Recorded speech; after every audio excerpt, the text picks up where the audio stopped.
Okay, good morning, members. It's 10:13. Welcome to the September meeting of the Children, Young People and Lifelong Learning Committee. And before we start, can I re-welcome Timothy Burrell to the CYPLL committee. Timothy used to be the secondary schools representative, and he's now returned in another form as the Roman Catholic Church representative. So welcome back, Timothy. Okay.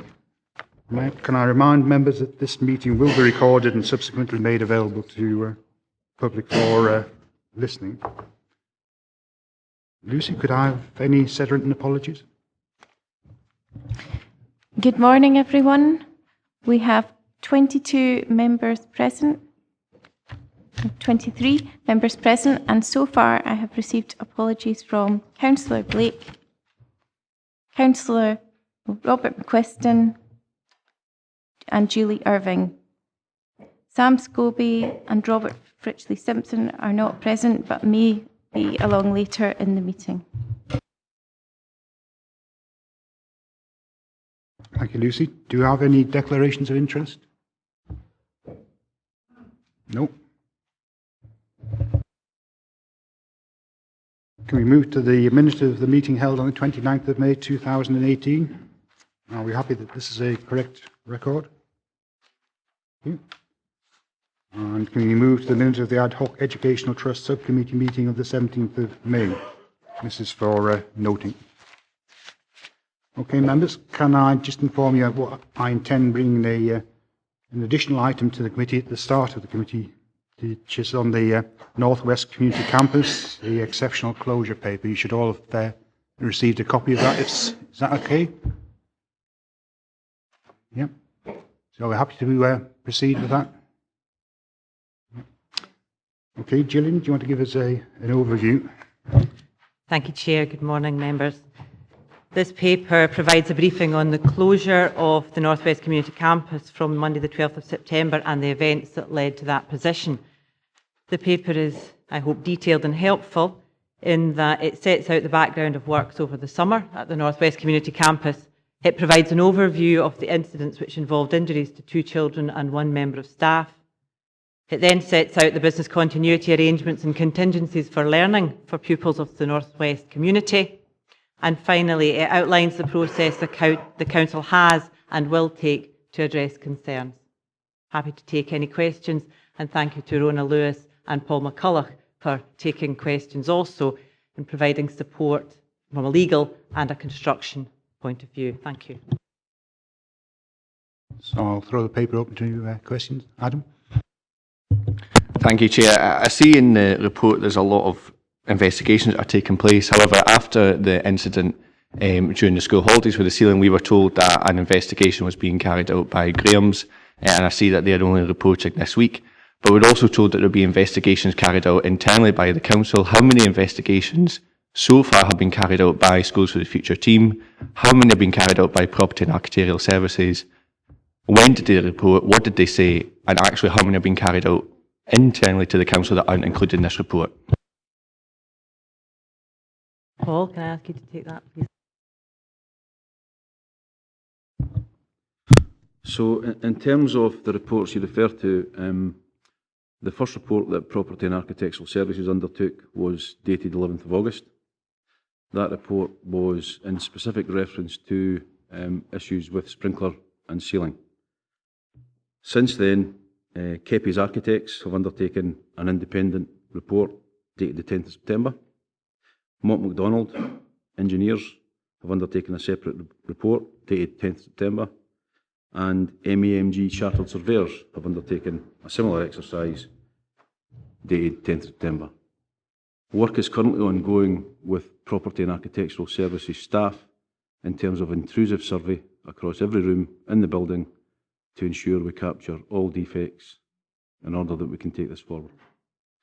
The intention is, once we get all of this information, we will collate it into a single master spreadsheet that will allow quality assurance going forward.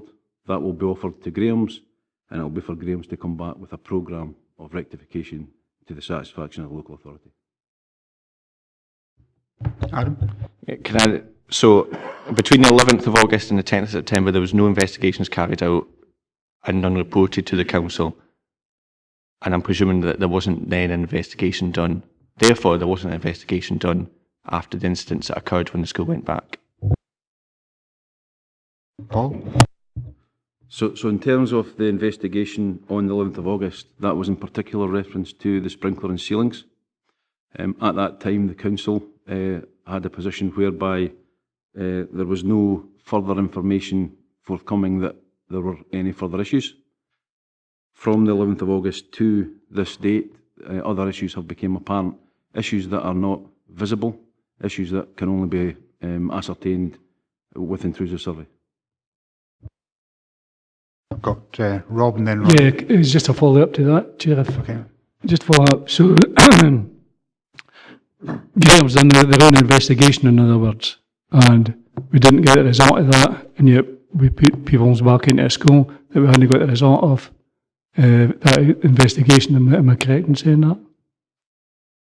You got assurances, but who did you get the assurances from? Graham's, who hadn't given the result of the investigation. So the assurances were given twofold. So it was from Graham's Construction and from Hub Southwest. So we didn't do our own before we put people back in. Is that what I'm saying? In terms of the assurance that was given from Graham's and Hub Southwest, the council at that time took those assurances on board. Rob? Thank you, Chairman. This is clearly the last thing, the absolutely last thing we would have wished to have happened, so far as the children, the pupils, the parents and the staff are concerned. I know that's stating the obvious, but I think it should be said on the record. I also want to say that I'm very grateful for the efforts of staff in putting together the interim arrangements.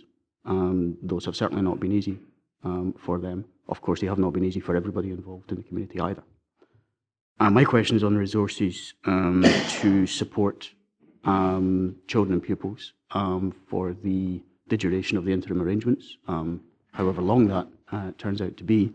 I'm thinking maybe particularly of the senior phase students that will be looking towards prelims and then to exams next year. Obviously, we want to do everything we can to minimise the disruption. If we require additional resource to assist them, how will that be rolled out? How will that be applied? Thank you. That's where we are focusing all our efforts at the moment, is to minimise disruption to learning and teaching from an education service perspective.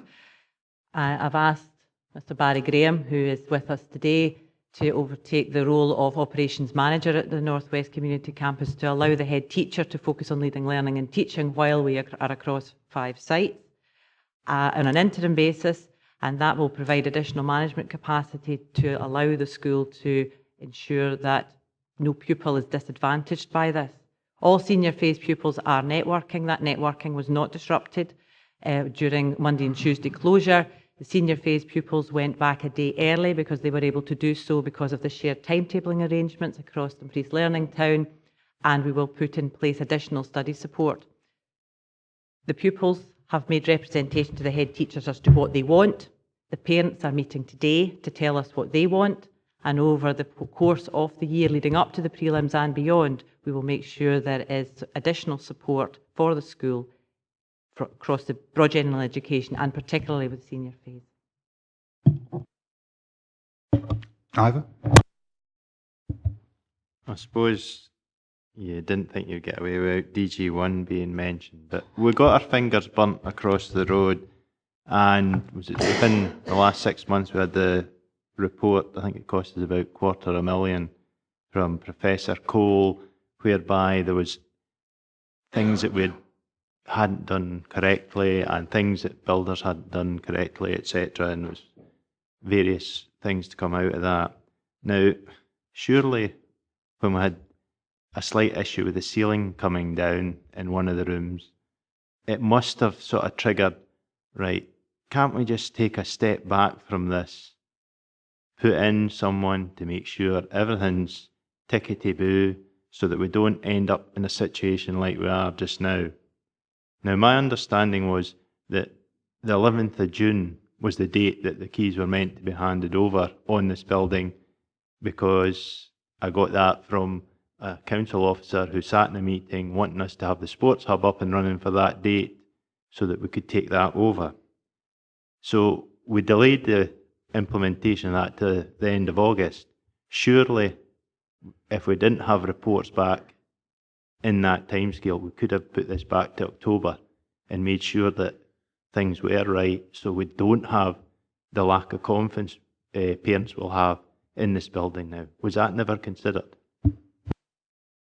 Can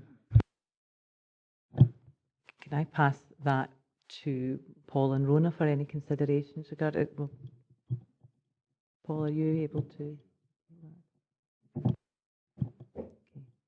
Is the project manager not here? She usually answers the questions on that. Yes. Unfortunately, the project manager is absent sick. Certainly, the building, we understood that the building was on track and that we had assurances, reasonable assurances that we followed. Perhaps we could get back to members after the meeting with a more detailed reply. Dick? Thanks, Chair. Yeah, I'd just like to thank Gillian and her colleague for the work they've done to put contingencies in place for the education of young people to go ahead. So thank them for that. Obviously, there's a number of questions that we've got to ask as councillors. So I've got a few there. There's a report on an exceptional closure and the history of what's been happening lately. There's no mention of building control. The council's building control in this report, so I need to know how they've been involved, because obviously they're vitally important to signing off buildings before we use them. So I'd like some comment on the building control. Also, our relationship with the hub, was no mention of what we've said to the hub and what their replies are, because they're vitally important as well. They should be taking a front seat in this and trying to resolve it. Paul? Yep, so to answer the first question in terms of building control, there was a temporary occupation certificate granted on the 6th of July and acceptance of the completion certificate on the 20th of July. From a hub perspective, you're absolutely right. In terms of the arrangement that we've got with Hub are the delivery partner and responsible for the provision of the project. Now, obviously what we need to do is engage with Hub in terms of how we get to where we need to be going forward. So that work's to be undertaken. Dick?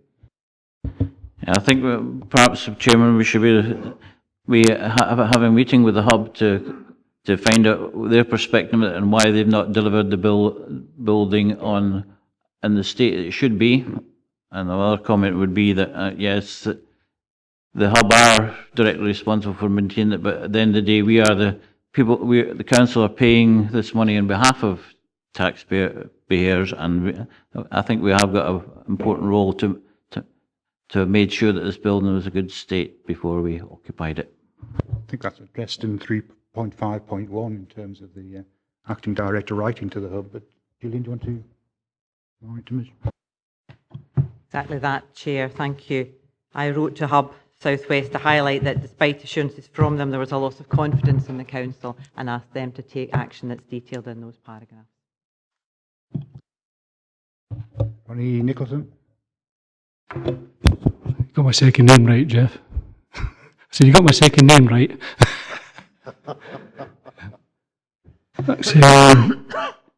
Just one of the things, have we taken ownership of the Northwest Community Campus? Have we taken complete ownership of it? Paul?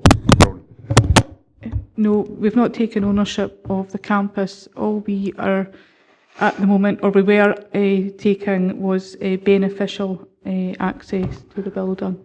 The ownership remained a matter between the hub and Graham's. Our contracts with the hub, not with Graham's. Thank you. That kind of answers, I mean, there was a question came up about DG1. I suppose that's a big difference. We haven't taken ownership of that. DG1 was taken ownership of, then we found out. So that is one of the big differences. But it doesn't take away from the seriousness of some of the issues that's arisen from that. You've had another 3 incidents, including one with a teacher after the ceiling. Incident in one, I asked questions on the ceiling. I know regarding the specification of it, because it was supposed to be, it was supposed to be like a template, and it was supposed to be, better than we were learning lessons from. Does anyone know if the ceiling was carried out to the specification? Was it too late because it was pulled down? And if you don't know the answer, if it was a specification, do we not do checks on that before? It seems kind of strange to me. I'm just a layman, but he put up sprinklers, he put up a ceiling, and then he test the sprinklers instead of testing the sprinklers, then putting up the ceiling. And who was any checks done on the ceiling, the structure of it, and how it was put up before the incident regarding the ceiling? That's one of the things. The other thing is that there's I don't know whether it's rumours or whether it's based in fact regarding some of the other incidents regarding the door and I'll call it a television, a Prometheus board, whatever you call it, a smart board, whatever you want to call it, before that incident. And there's rumours, or I don't know if it's fact or not, that some of the safety aspects of it, the bolts, etc., had been tampered with, or there had been some kind of exertion of physical force regarding that. So, and if it had been, has the police been involved in this? Because if that is a fact, I think the police should be involved in that aspect of it as well. Thank you, Chair. I'll take the second question. I can confirm that there has been no police involvement with regards to any malicious activity, and that with regard to the comment on excessive force, this was a Promethean board in a nursery classroom with a one-to-one arrangement with a single child who was 4 years old. Paul, can I ask you to outline the check? So in terms of the question regarding the ceilings, it would appear that in terms of the construction process, there was a lack of design information from the contractor. There was then a lack of dissemination of that design information through the supply chain. And then there has been a lacking in the quality assurance process to ensure that the ceiling was adequately constructed. Katie? Oh, Ronnie, do you want to come back? Just then begs the question, if we didn't have that information and yet we still, I know the ceilings were down by then and we put people's in, but it kind of brings up a lot of questions about the other incidents and, how we got assurance about putting kids in and then these other incidents happened. Katie? Thank you, Chair. I'm looking at the minutes from the 26th of June at full council where we were considering DG1 and how we move forward with that. And we established the executive working group for that. My question is, when have they met? How many times have they met and where are they? Because obviously we're now September. That was June that was established. We had Colin Grant, Lorna Meehan, Paul McCullough, Claire Denton, Steve Rogers and Michael Rosie all on there. And certainly looking at the recommendations, it was actually put on here that while it was brought about by DG1, they were to be looking at all our projects. So my question is, where's that working group at and what input? Obviously, the start of this project didn't coincide with getting this report, so obviously it's two different starting points, but that working group was established in June, so where is that working group now? Rona? Members will be receiving an update on the work of the group at the next full council. It's on the agenda for that. Can I just ask, though, how often they've met? Is that information available of have they even met? I mean... So far the group has met twice, and we have agreed actions to take forward, and we're currently collating information that we've gathered in order that we can report back to full council. Doug? Thank you, Chair. I'd like to congratulate Gillian and thank her very much for being parachuted into quite an awkward situation, and the members of her staff also. Taking on point what you're saying just now, project management officers off. Who's actually managing the project manager? And how do we find ourselves in this condition, in this state we're in just now? When again, DG1's been mentioned, although it's a completely different angle we're coming at here. We shouldn't be in the state we're in just now in relation to the school. We should be moving into school. It should be a good news story, not telling parents away to go to other schools and trying to find other provision for children's education. So how do we get it so wrong? Gillian? Thank you. In terms of the factual questions about who was managing the director manages the project manager. Unfortunately, the director was absent with illness, and I, in my acting role, subsequently managing the project director since Colin's absence. If that's helpful. Liz, thank you. John Charters?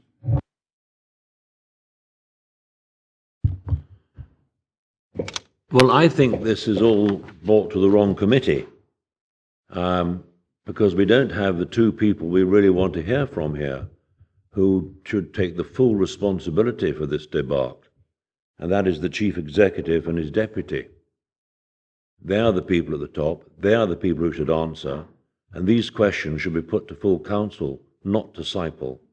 I actually got the paper 10 minutes before this meeting began, and we're meant to bring up sensible questions, and I have 10 minutes to read it. It can't be done. This thing is being rushed through. We've had some very serious questions asked by people.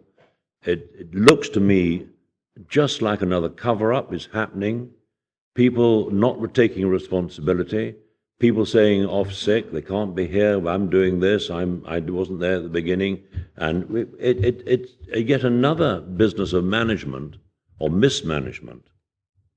So I think this is at the wrong committee and it should be brought back to the full council, because it's going to get there sooner or later anyhow. We're not being kept informed. We're listening to rumours. We're having senior politicians in here saying he's having to listen to rumours to finding out what's going on with a whiteboard which drops down. We hear these rumours. We're not told. We're kept in the dark about what actually has been happening. We see the debacle of the senior minister of the government not being able to go and visit a school for which he's provided money. And we have the business of our children being bussed around from one campus to another in order to get their education. This brings reputational problems again on Dumfries and Galloway Council. And it's largely because we are not being kept informed of what's going on and what is right and what is wrong. Is it true or is it false? And so I think we need to have a really careful look at how we're handling this matter, because already it is people are bringing up DG1 and all its problems and linking the two together inevitably because they have the same sort of problem. So I'd like, Chairman, if you would think very carefully about whether this is the correct committee for this to come, and to make sure that all councillors are properly informed about what is going on and the reputational damage being done to our council. Can I just say I've already spoken to the leader with a view to bring this further report to the September meeting of full council. And in terms of the government minister not being able to visit the school, it was never on the itinerary for the government minister to visit the North West Community Centre. Jim Dempster. Thanks, Chair. As far as DG1 goes, I think this council should be pleased that they're successful in bringing the construction company to account for the failings that happened in DG1. That was something that was completely with the administration's control, and I think that's recognised. I think also this is the appropriate committee for this report to come to, because it's part of the educational system. I do agree it should go to full council. I do think that's an appropriate place because some North West members don't serve in the education committee. And I think the other thing is that whilst it might have been, or it might have seemed the right thing to do to take early occupancy, maybe entering into a beneficial access arrangement wasn't the best decision we ever made, and maybe we take that on board in the future, because I think there's nothing better than getting access to a brand new school with all the huge benefits that brings. But the school has to be fit for purpose first, and unfortunately in this case it's not been. But again, I'm sure that'll be resolved. I'm sure our staff are working well and working hard to do that. And I'm sure we'll also see a number of reports in the very near future outlining what we're doing to resolve what is a serious matter at the moment. Thanks, Jim. Adam? Thanks, Chair. I think on the two issues that I presented, particularly on the sliding door and on the Promethean board, I have sort of question. We've learned that there was an investigation done in the meantime. On the sliding doors, we've heard about obviously the similarities between Dalbeattie. I've seen the doors in operation at Dalbeattie. There's been no problems there. And the teachers think it's a really good way of working. Are the sliding doors at North West Campus the same? And if so, sort of what has went wrong there? And on the Promethean boards, I was in P6 when the first Promethean board got put up in Lochmaben Primary. As far as I'm aware, not one Promethean board in the entire country has fallen off in this way. On the basic questions of who fitted them, did they have the right qualifications, what's been different between what's happened to this really unfortunate incident which nearly really seriously injured a child, what was done differently here, and how can we make sure that doesn't happen again, and why here has it happened and not anywhere else? Okay. I think we have a generally accepted successful build in Dalbeattie and St Joseph's with the same contractor, and we have similar Promethean boards, similar sliding door arrangements which are not causing us any reason for concern. Can I hand over to Paul to any professional view on that? So we've only recently seen sight of the reports on both the sliding door. The Promethean board report has only been received this week. My understanding with the Promethean board is that there were grub screws missing, a grub screw that acted as a safety device to not allow the Promethean board to go off its rail. With regards to the sliding door, my understanding was that the sliding mechanism that attaches the door to the top of the rail, that the stop end failed at the end and allowed the sliding door to come off. So again, we're looking at those reports in detail with a view to rectification. Can I just say, in terms of the Promethean board, after the incident happened, I went up to the Northwest Community Campus on the Friday afternoon, and I don't know whether he was a senior manager or one of the directors of the company that fits the board. And as you say, I think he said they had one other instance where a board came off, and that was, I think, due to horseplay in a drama class, I think, with more senior students. I think it's how we described it. And all their engineers, all their fitting engineers have to be trained to an industrial standard. And I think they have to undergo refresh as well in terms of that. So, you know, it is mysterious, but certainly the screws, or what he called was the security bolts. And when he said security bolts, I thought it was going to be, they actually also supposedly act as an anti-theft device. So I was expecting something very substantial, and I was surprised they were as small as they actually are. But that was certainly what he told me, that only had one other instance where something similar had happened.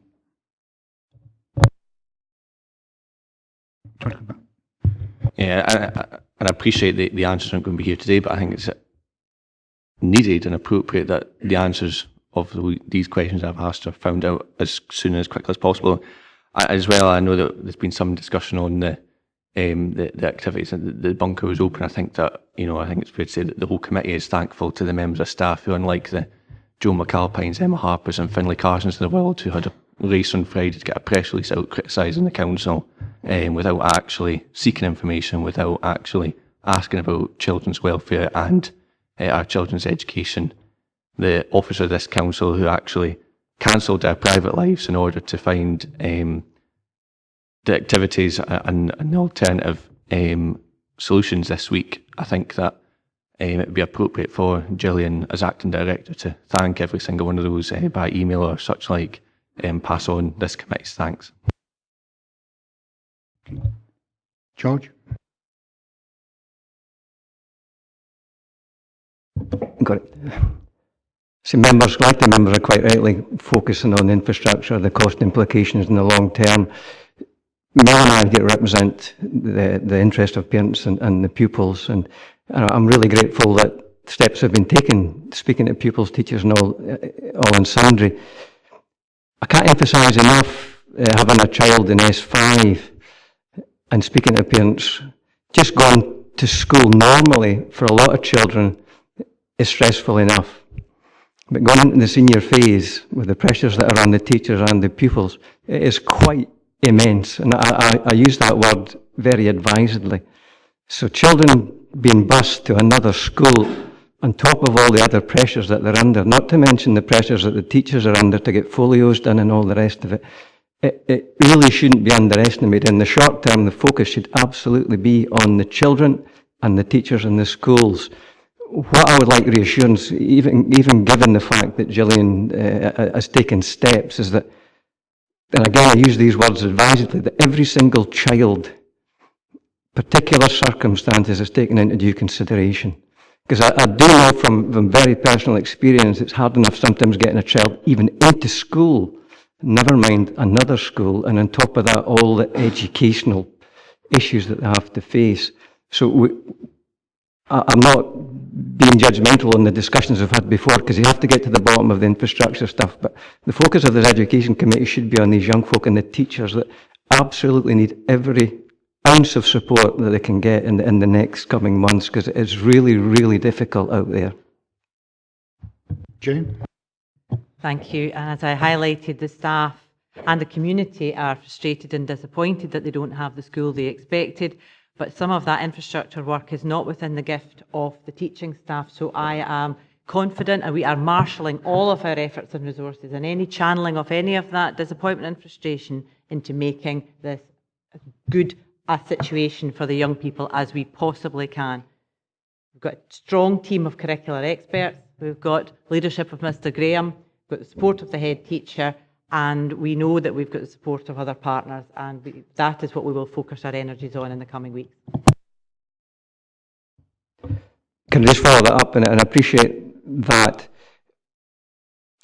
I know from my own experience in the schools that the support for guidance teachers, etc., that they really are under pressure with a number of kids that have additional support. And that's not just talking about obvious additional support, but it's kids that are under pressure with exams and things like that, and there will be additional pressures on these.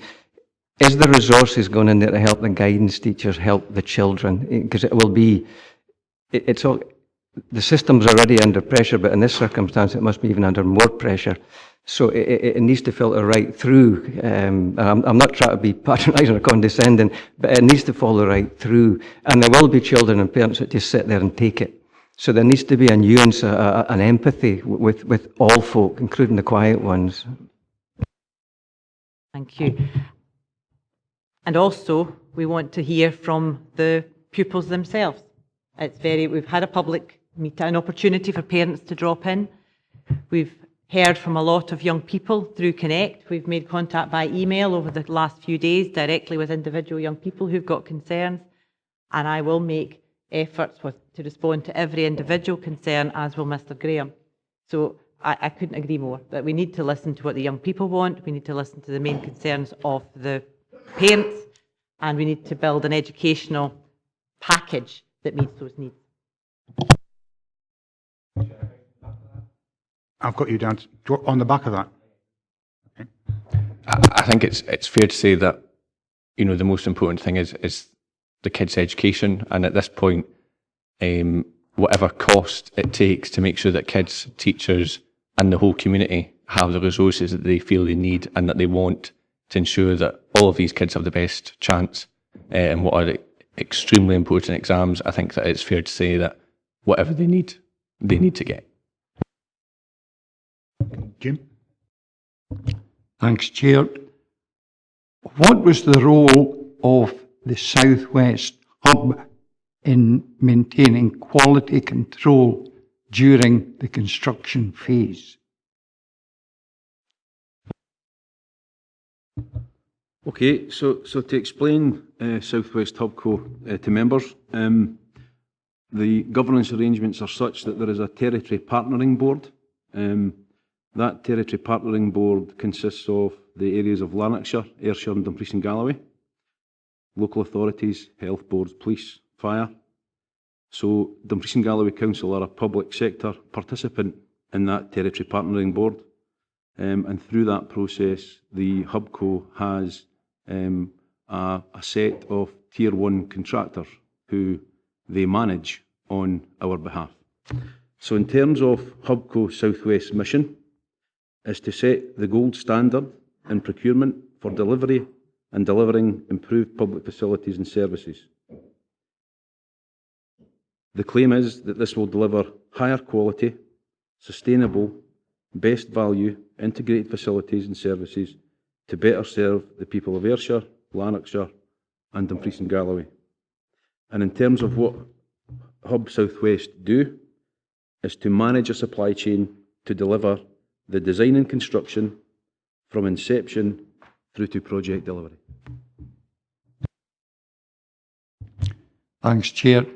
Do they have a locus in monitoring the quality of the work? Yes.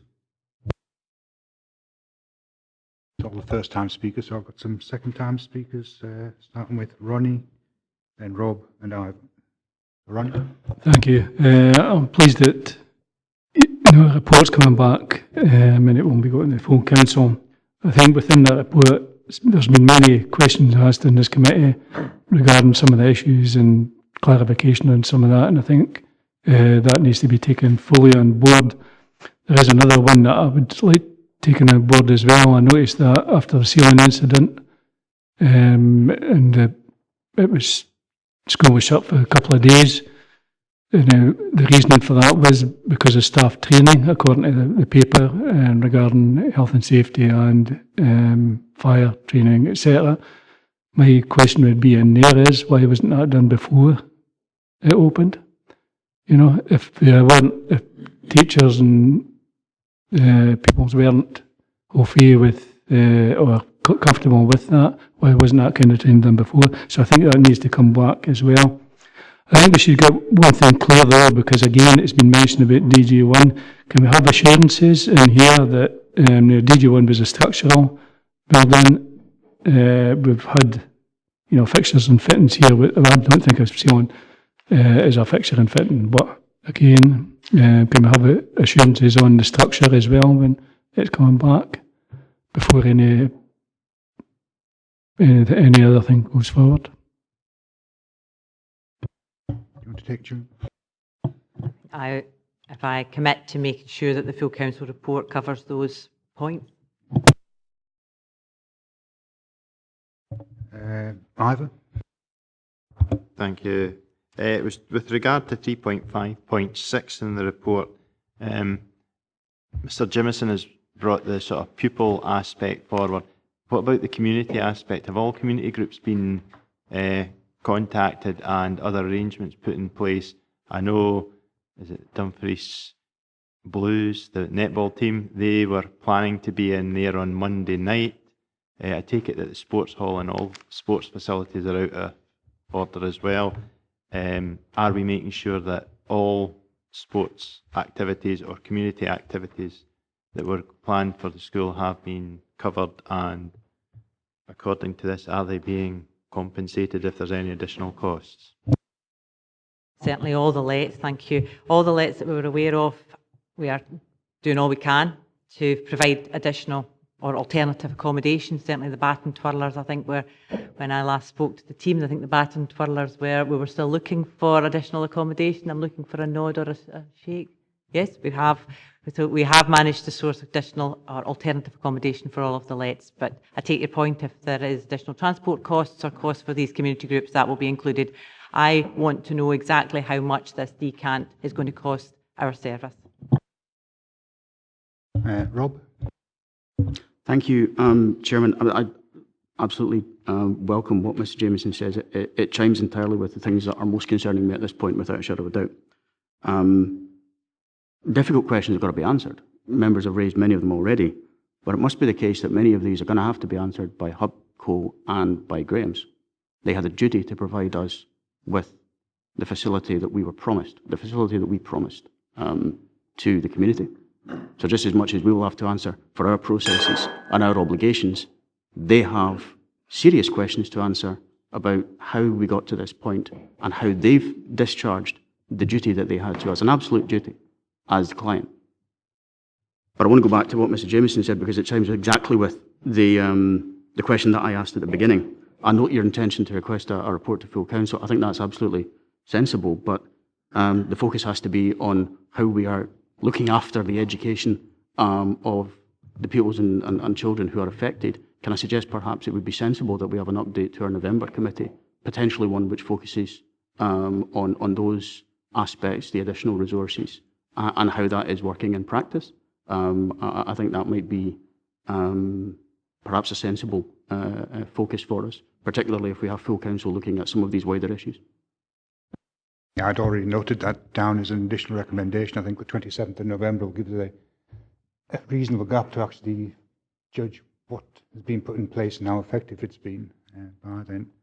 And in terms of what you said, in terms of the, I think there's a fundamental problem with the building industry when you look across the, not just across Scotland, but across the UK generally.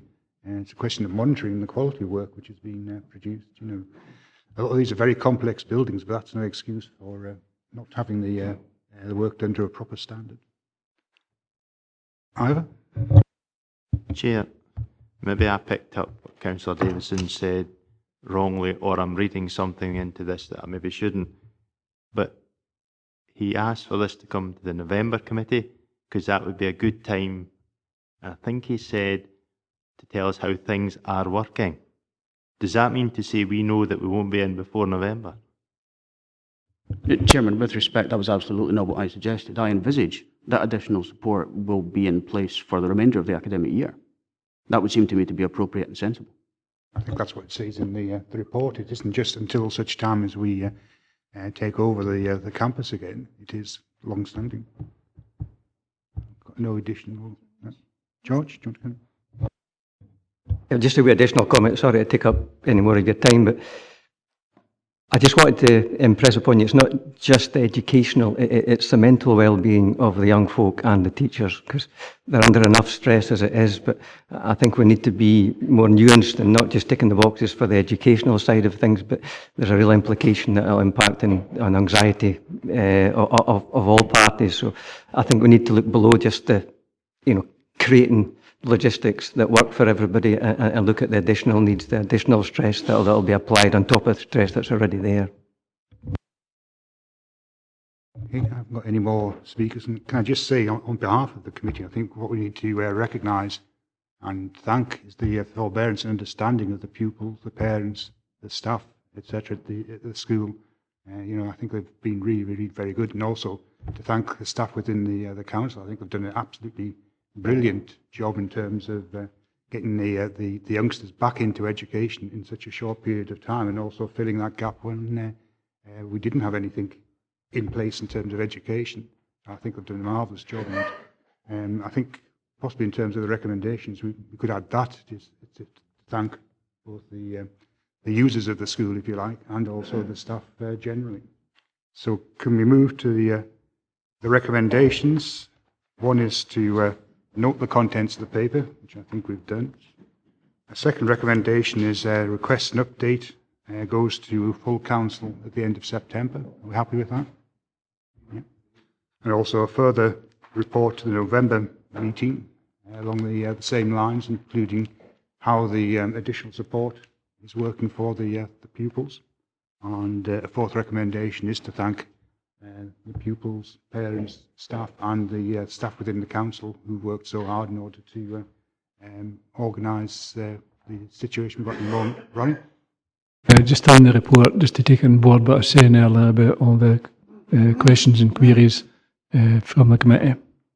Okay, thanks. So if we move back into the body of the agenda, move to item 5, the Children, Young People, Lifelong Learning Services Revenue Budget 2017-18 outturn. This is on page 13. The outturn report provides members with the final outturn information in relation to CYPLL Services budget for 2017-18. The CYPLL Services outturn for financial year 2018 was an underspend of £494,000. This underspend has been transferred to earmarked committed funds. At the end of financial year 2017, a total of 1.988 thousand was earmarked or committed by CYPLL Services to specific projects, issues, and is retained in the service report. And we have Colin Pentland and Janet Sutton to speak to the report. Is there anything you want to wish, Dan? No, not this time, Chair. Happy to answer any questions. Okay, I'll throw it open to members. Any questions? Ivan? Chair, just specifically, which of the service reserves was the 494,000 going into? Because is it no, the underspend of 494 goes into earmarked committed fund? It was just, there isn't a specific 494 against any of the boxes in Appendix 2. I just wondered where the money was being allocated to. Colin? So what happens at the end of the financial year, we look at the current reserves to see are they fully required, and so it's not unfortunately straightforward as 494 going in one line. It's we look at the total reserves for the previous year for 17-18, look what opportunities we have. Are these reserves still needed, or are they better utilised for any way? So unfortunately it's not just one line that the 494 went in. We review the total 17 reserves and then look at what the service wished to allocate for the 18-19 going forward. I hope that answers. Kate? Thank you, Chair. I'm also looking at Appendix 2 on page 19. I note on there that we've got water quality sampling is down as a reserve.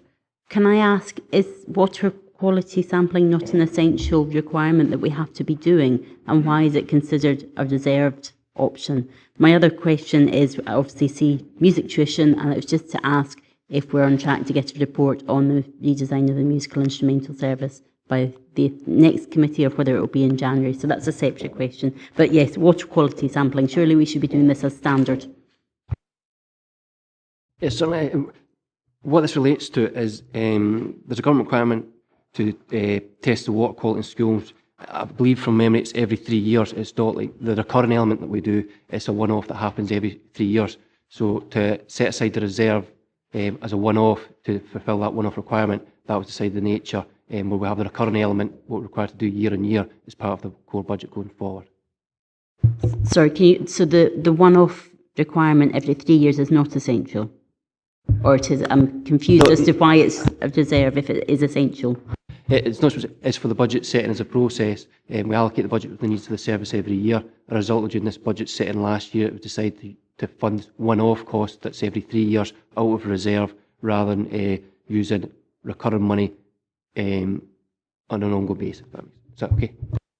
I don't know if Lauren wants to come forward with some of the technical aspects behind it. Thank you, Chair. Just to say that the water sampling isn't in terms of legionellosis and existing issues, that's addressed through an existing contract, which is an annual ongoing cost associated with that. The testing is to do with lead, residual lead sampling in water. Now, from the authority's perspective, we're fairly confident that there is no residual lead-based use within the schools and other council properties where youngsters or anyone else would be affected by that. All the lead water tanks, all the lead pipework has come out. There is, however, just that last little check that's required to be done to make sure that any lead solder work that's inside the copper pipework that's there is at an acceptable level. Thanks, Mark. Jim? Sorry, in terms of the musical instrumental tuition, thank you. Yes, it's on track to come to the November report. It may be an interim report. We may not be completely there as part of the budget setting process, but it will certainly give us a position statement. Thank you. Jim? Thanks. This is a daft question, page 19 again, appendix 2. What does bikeability refer to? It's cycling proficiency test in old money, Jim. Across all schools? It's a support to the cycling proficiency programme, as I understand.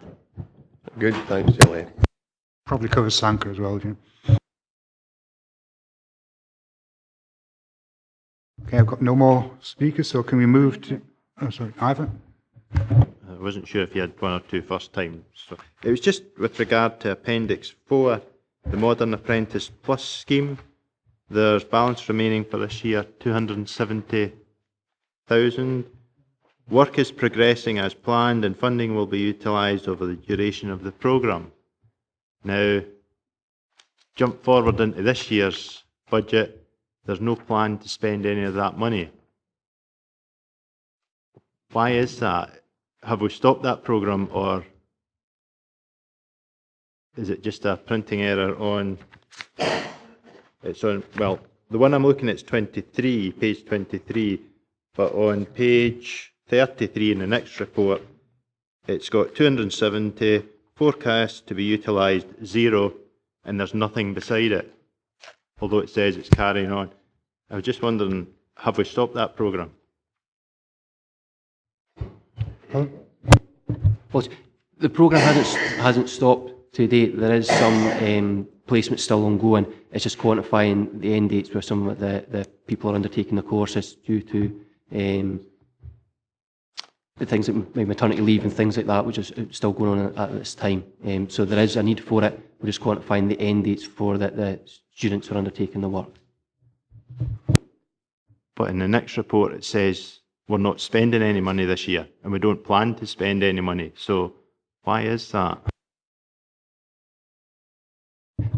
In the next report, what we're saying is what we're currently drawing down to date and what we've actually earmarked for committing and stuff. So it's not saying we haven't committed that money yet, we just haven't released it into the forecast for the OUTTURN position because we haven't quantified the value that we need to bring into the budget to make that OUTTURN position that we're currently forecasting just now. Is that...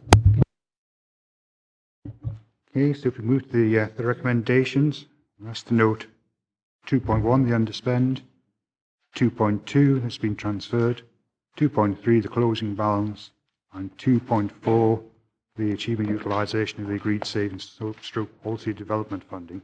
Happy to do it? So we move on to item 6. This is the Children, Young People and Lifelong Learning Services Revenue Budget Monitoring Report 2018-19 for the period ended 30th of June 2018. And we have Colin and Janet to speak to that. Is there anything you want to add?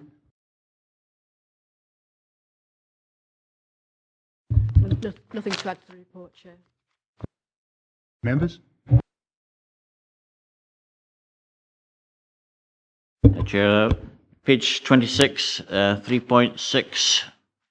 Secondary schools are projecting to be underspent by 99k. This is primarily in relation to a reduction in non-teaching staff expenditure due to vacancies and an estimated underspend in teaching supply cover. The question about vacancies, there's also a mention about vacancies in the previous item where savings were made due to vacancies in supporting learners. I'm just on that one. I'm just seeking clarification and assurance that children aren't losing out because we're not filling the vacancies within time. And also a question on the supply cover, underspend in teaching supply cover. Is this because there's less illness in amongst staff, or is it because we can't get the suitably qualified staff to supply cover?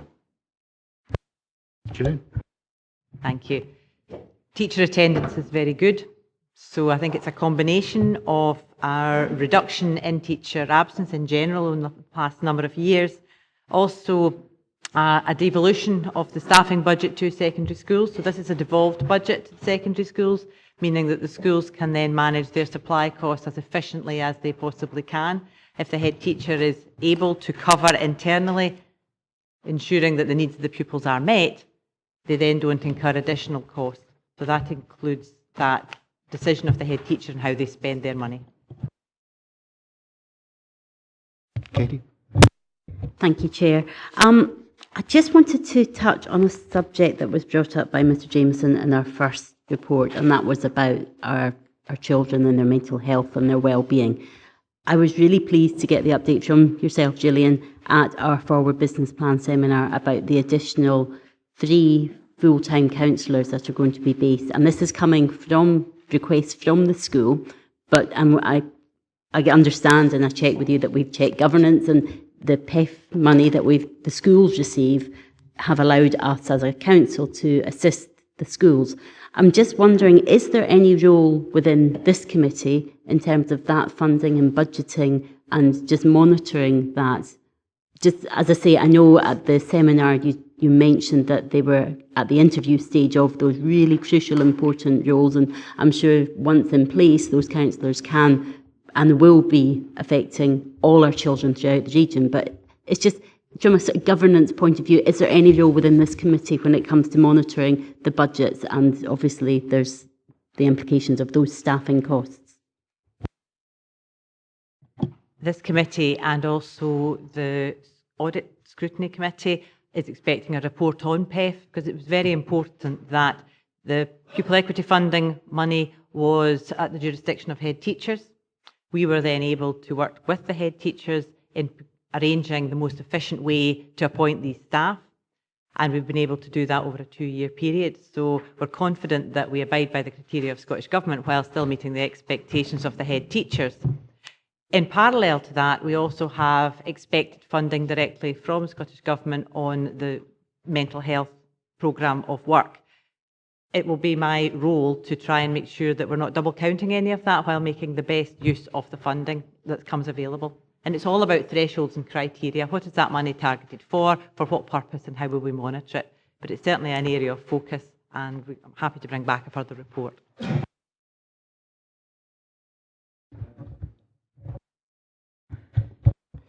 Just to follow up to Councillor Brodie there in the supplied teaching, it's just a bit of feedback, and hope it's not too anecdotal, and I've spoken to Colin Grant before about supplied teaching, and one of the issues that comes back from pupils is that supplied teachers can be babysitters, basically. And it's great credit to teachers, but teachers are coming in often when they're quite ill, because they've got a real responsibility to their students, which is not really satisfactory. But because the supply situation can be difficult, and I know that if they're not there, then the quality, especially for senior phase students, the supply, no fault of their own, can't supply that teaching expertise. And it's an issue that's kind of ongoing, and I spoke to Colin about this many years ago, and it's maybe been addressed, but I think it's a real issue. That going back many years, supplied teachers were perceived to be paid too much, and then that funding was a lot less, so we didn't attract ex-teachers, for example, to come back into the system. But is there any opportunity to review the supplied teaching to make best use of experienced teachers that have now retired, so that when teachers quite legitimately are off ill, there's somebody in front of the class that can actually keep the class going on track? Because from personal experience and speaking to other pupils and children, it is an issue. Absolutely. I'm sure Mr Graham and Mr Thin would just attest. John, would you like to respond to that? This is your area of focus.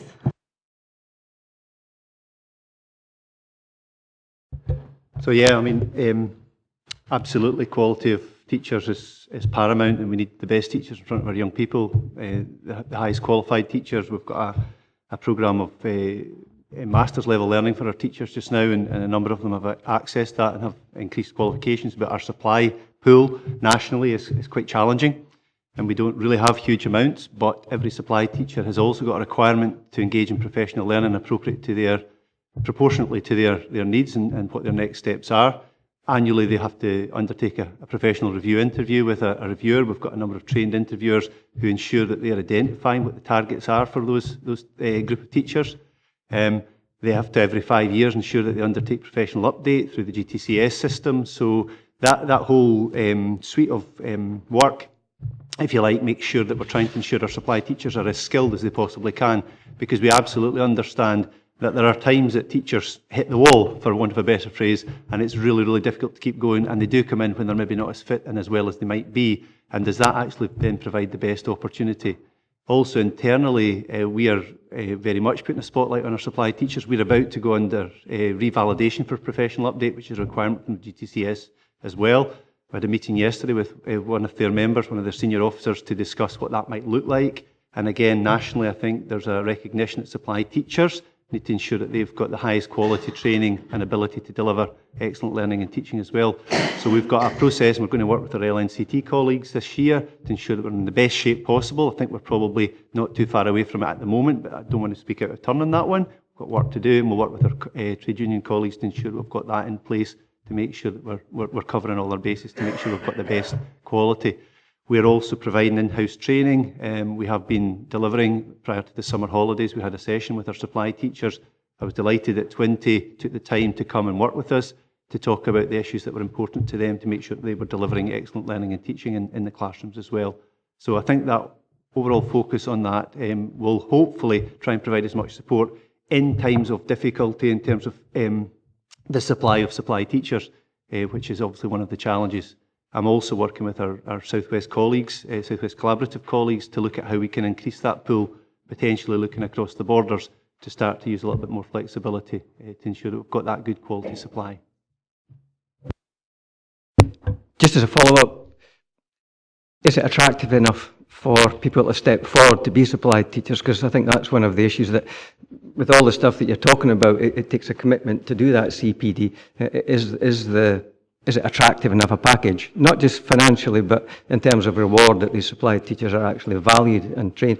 Secondly, is there an opportunity to use non-teaching people within the community that can offer support and help, not necessarily in following up the direct curriculum, but to enhance the studies and stand in for teachers when it's appropriate?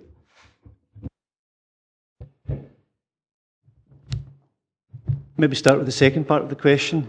We'll start with the first part, because the first part is about the reward for doing the job. And again, when we're in times of shortage, then supply teachers tend to be, as I described them, it's the drop of water on the hot stone, and they disappear quite quickly. As soon as we bring them through the system, they get picked up by schools, and therefore we're looking at a slightly different way of trying to make sure that that supply and demand is as quick as we can possibly process them. And by doing that, we invited our head teachers last week at the head teacher strategy groups to take on board the interviewing of these colleagues, them or their staff, undertaking interviews in the schools, so that as soon as they knew that people were coming into an area, they were able to interview them. If they required them to come into their schools as a member of staff, that would be done as quickly as possible.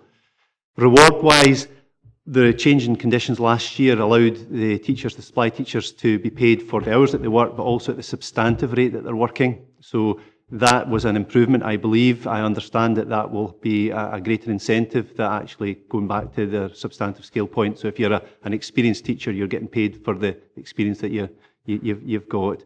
The second part of your question is a really interesting one. I think at the moment the GTCS and others are looking at new routes into teaching, and I think members are well versed in terms of some of the activities that Dumfries and Galloway is undertaking to try and increase that pool of people to work in Dumfries and Galloway.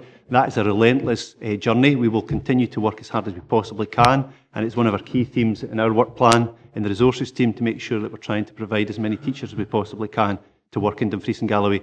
And that's not just working in isolation. I think we're much more sighted on the wider opportunities. We indeed attended a recruitment fair at Dumfries and Galloway Royal Infirmary last week in the new hospital, in support with the NHS colleagues when they were looking to recruit members of staff into the medical profession.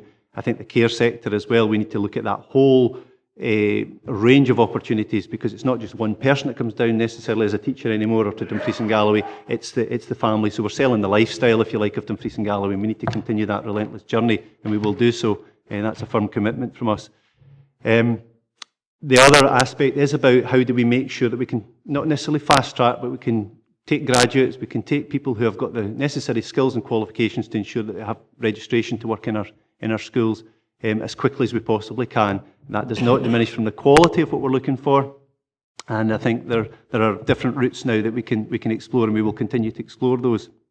I think the other really interesting part is where we've got senior-faced pupils, we are not always delivering learning and teaching through teaching staff. We're working very closely with the college, we're working with the networking opportunities. I think the bridge in Dumfries will provide further opportunities for that kind of work. So I think the answer is we're in a different place. I think we're in a different place than we were 5 years ago. We know that children need to be educated. We need to be educated for the jobs that they're going to be doing or going to be creating in the future. So we need to look at that whole curriculum model, and we are doing so in a different way at the moment. Ross?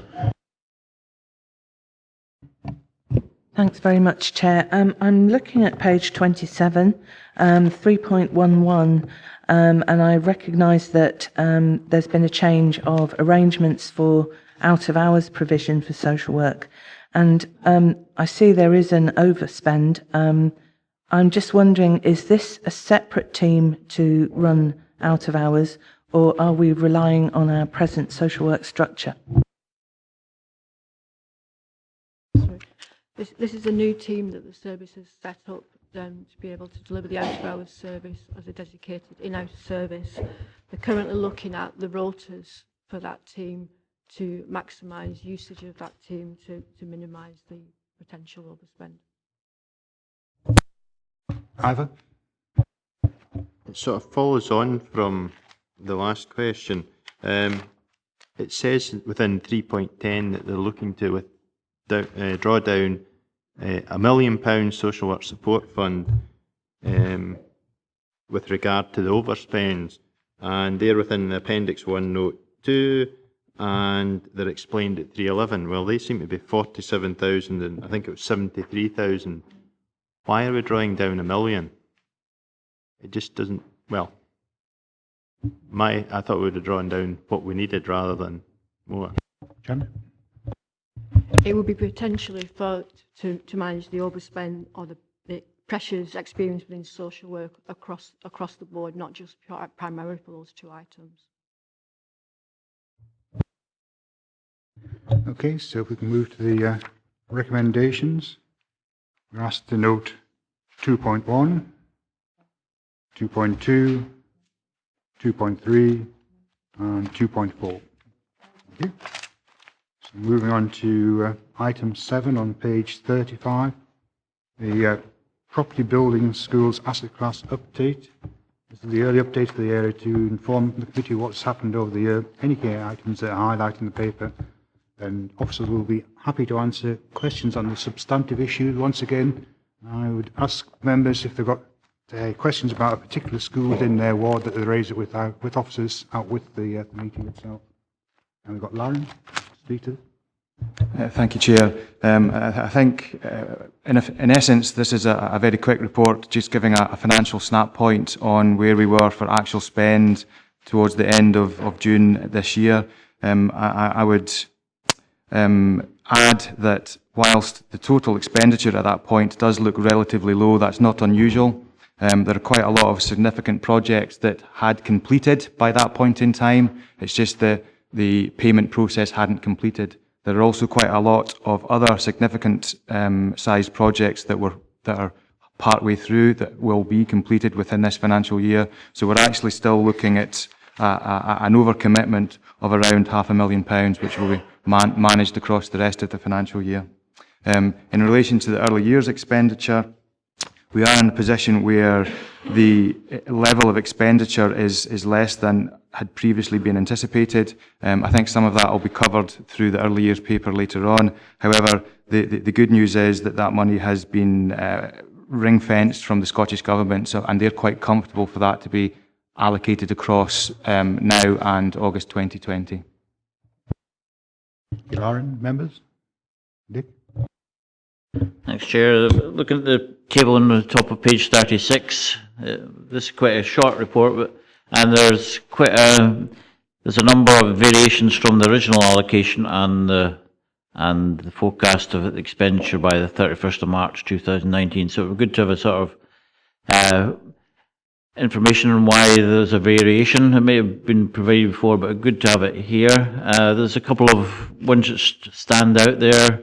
The Traqueir Nursery, I assume there's a typo here. The original allocation is £546,630, and then the forecast is just £54,630.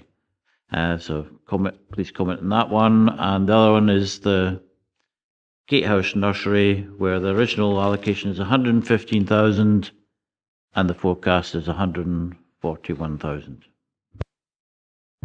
Thanks for that. They're good eyes. There's actually the figures are correct, but they've been multi-year projects. So whilst the overall allocation was based on the full project across 2 financial years, the allocation within this financial year is reduced to reflect what had already been spent. So the project total is correct.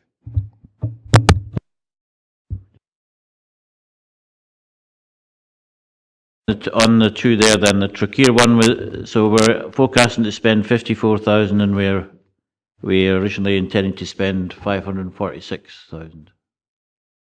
So out of that full 546, some of that was spent last financial year. Katie? Thank you, Chair, for that. We had Wigton Area Committee yesterday where we got a report from the fire department on what's happening from that point of view. And one of the things that came up was I'll just get the title, false alarm equipment failures. And it was actually highlighted in the Area Committee report that they had seen a large proportion of calls to schools and colleges. Now I've got in the report here, and we've got 6 fire alarm replacements, and the radio fire alarm system is monitored in here, 2 of which are covered in Wigtonshire. But do we have the actual dates for how often our equipment are failing, and are we on track to actually reduce that? Because obviously if the error is within our equipment that the fire service are having to come out, that's valuable resources for them. And obviously we have got a programme, but looking at the numbers, we've actually gone up from 49 call-outs in 15-16 to 102 call-outs in the last 17-18 years. So it's doubled. And are we on track to actually reduce that? Because obviously I'm only getting a snapshot at Wigton area. Where are we across the region in terms of that? So there's 2 elements within that. Taking them one at a time. Out of all of the unintended activations, some of those are caused by faulty equipment or old equipment that needs to be replaced, and that's being addressed through the capital investment that's going in there.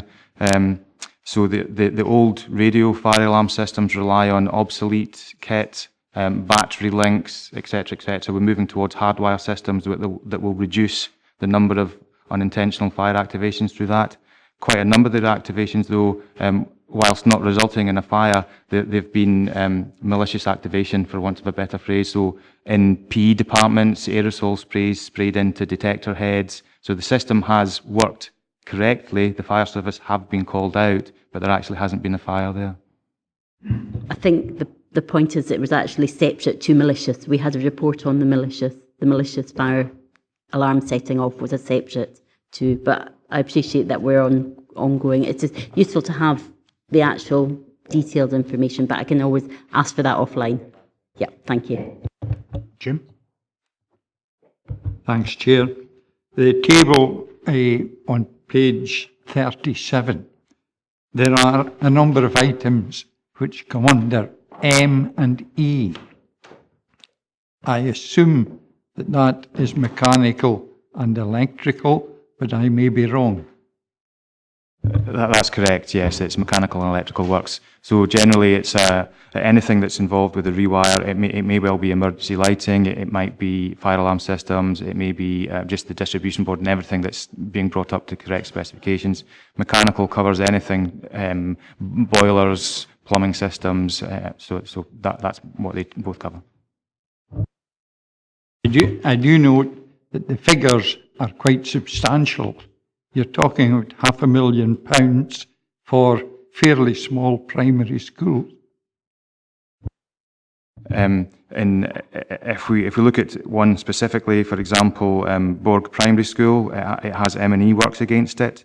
Now that's the findings from the condition surveys that were carried out in November 2014. So the main findings in there were condition C for mechanical and electricals. While we're at these schools, we're also carrying out other works there so that we're not revisiting at a later dates, but they're tagged as M&E projects. Ian? Thank you, Chair. Just 2.2, Chairman, just this is more out of interest to try and get an understanding. If we can't get the answer here, maybe get it afterwards, but it's telling us that in the delivery 1140 hours that there's a level of capital investment, and at 3.2 it tells us that level over the next few years is somewhere in the region of just over 9 million, I think is what it's saying. And I'm looking at that, we've got four sectors really, four partner providers you could say, including the councils. You've got the council, you've got the private, you've got the voluntary independent sector. So I'm just wondering, have we got any understanding what the profile is in regards to that spend? It looks like it's heavily in regards to the council, but maybe that's in the short term. Maybe it doesn't reflect the full 3 years. I just wonder if we've got any level of information at this moment in time, or maybe would that be forthcoming? I think some of that is dependent on decisions taken on a later paper. There is provision within that 9.1 million for the private voluntary sector to bid in through a state aid support mechanism. What we don't know yet is how many people are going to come forward with a bid to look to support providing the capacity gap across the authority, but I think it will be covered in more detail in a later paper. But yes, there is the availability of funding to the private and voluntary sector. If we move to the recommendations, we asked to note 2.1 and 2.2. Okay. So moving on to item 8 on page 39, the primary school capacities update. Sorry, item 8 here. This is the early update for the area to inform committee of what's happened over the year and any key items which are highlighted in the paper. And we have Lauren here to answer questions. Anything you want to add, Lauren? Thank you, Chair. Just a couple of points that I think may be worth highlighting at this stage. There are obviously the existing capacities for all primary schools detailed on Appendix 1, together with the revised capacities. There are a couple of schools that will look as if they have a higher pupil number than their capacity is forecast to be. Just to say that the revised capacity will not be in place until the start of next academic year. Members? John?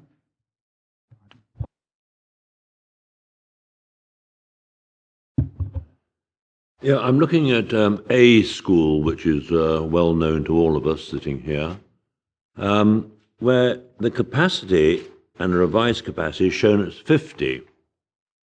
There's no way that A school is going to achieve 50 pupils at any time in the near future, but it could affect their ability to exist at all. If they're only going to have 11 pupils there and their capacity is 50, it was one of the things that was taken into account where it should have been closed because it hadn't got enough pupils to fill up 50% of capacity. So is that a rather dangerous entry in here as far as A school is concerned?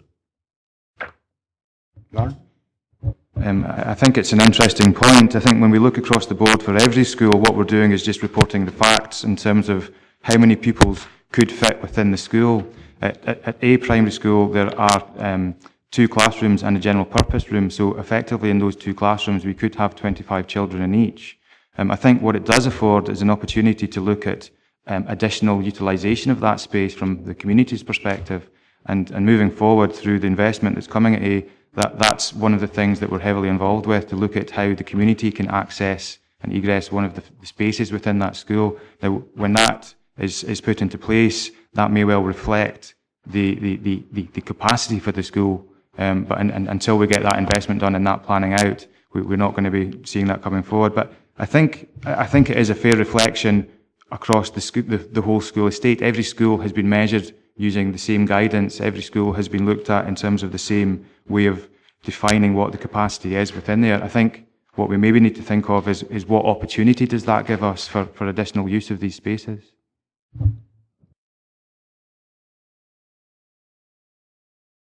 Also with that the decisions for a school, of which you'll be well familiar, have already been made, what is going to happen as part of the package that was agreed by the Director of Education at a meeting I think you were at, I was certainly at. And so it's already been agreed what needs to be done to bring it up to standard, and I'm surprised you're saying that it's back in the melting pot and not yet agreed to receive funding. I don't think that is what Lauren said. Just to clarify, yes, you're absolutely correct. The investment is agreed for that school. You'll note that the investment that was against that school was circa 115,000. Now that was a notional number set against the condition survey. That number will not get anywhere near the required amount to invest in that school. The reference to what hasn't been confirmed is actually the technical detail, i.e. what elements of rewire are happening, what boilers getting replaced with what, where's the entrance going in for the community access, all of those things. So the overall package, and in terms of how that goes forward as a community facility, has been agreed. It's just the technical detail that hasn't been flattened out yet, because we still have to have the consultation exercise to go through with the school and with the wider community, just to make sure that we haven't missed any opportunities.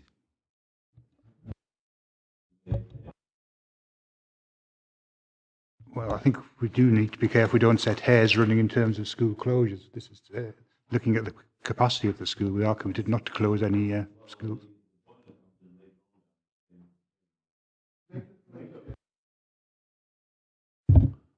Sorry, there are other matters that are included in this chart.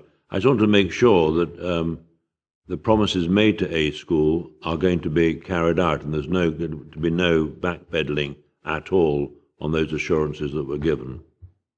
I can confirm that, yes. There's the commitment that's been given will be seen through. Thank you. Okay. Adam? Thanks, Chair. I'm looking at Appendix 3. Myself and the Acting Director have had many conversations about Lockaway Primary. There's been a significant capacity problem there for a while, the last academic year, and that was affecting sort of a lot of aspects around the school and learning and teaching. And luckily, speaking to parents and teachers this week, that certainly seems to have calmed down, and the solutions put in place have been effective. However, looking at this, I see that in Appendix 3 for Lockaway Primary, we have sort of 287 pupils, catchment pupils attending the schools. We have another 30 kids coming into the school, but we actually have 50 kids attending other schools who should be at, if they went to the catchment school, would be in Lockerbie. That would, by my calculations, if going forward that sort of trend was to reduce and actually more of the catchment kids were going to their actual school, would see actually more kids in the school than what the revised capacity would be. In that situation, going forward, what would happen? I noticed that there are some other schools. I know that obviously it's a 218 campus, so Lockaway Primary could theoretically use Lockaway Academy, but I believe there are some other schools sort of looking up the list where actually, when you take into account the number of extra-territorial kids in the school, the total kids in the school at the moment, but also the catchment pupils attending other schools, when you add that together, it is more than a revised capacity. And what would we do in those situations? I think the table on Appendix 3 is really interesting, and I think to the right hand side there's a column: extra spaces, catchment pupils versus school capacity, and that's the interesting one. So if there were no pupil movement, no extraterritorial and placing requests allowed, and every child within the catchment area went to their catchment school, that's how many spaces would be left over in those buildings. So Lockerbie Primary actually would have 19 free spaces, all being equal. The more worrying ones, if you go up the column there and you get to Lincluden, it has a negative 63. So if all the catchment children attended that school, 63 of them, they'd be in the playground, there wouldn't be space for them. Now, that, I suppose it's supply and demand around parental choice and pupil movement, but I think to come back to the question around if a placement child requests a space at the school and there is no space for that child, there is a policy that's followed for that. Whether there's been a retained space within the school or whether it's a like-for-like provision in another school, that process is followed.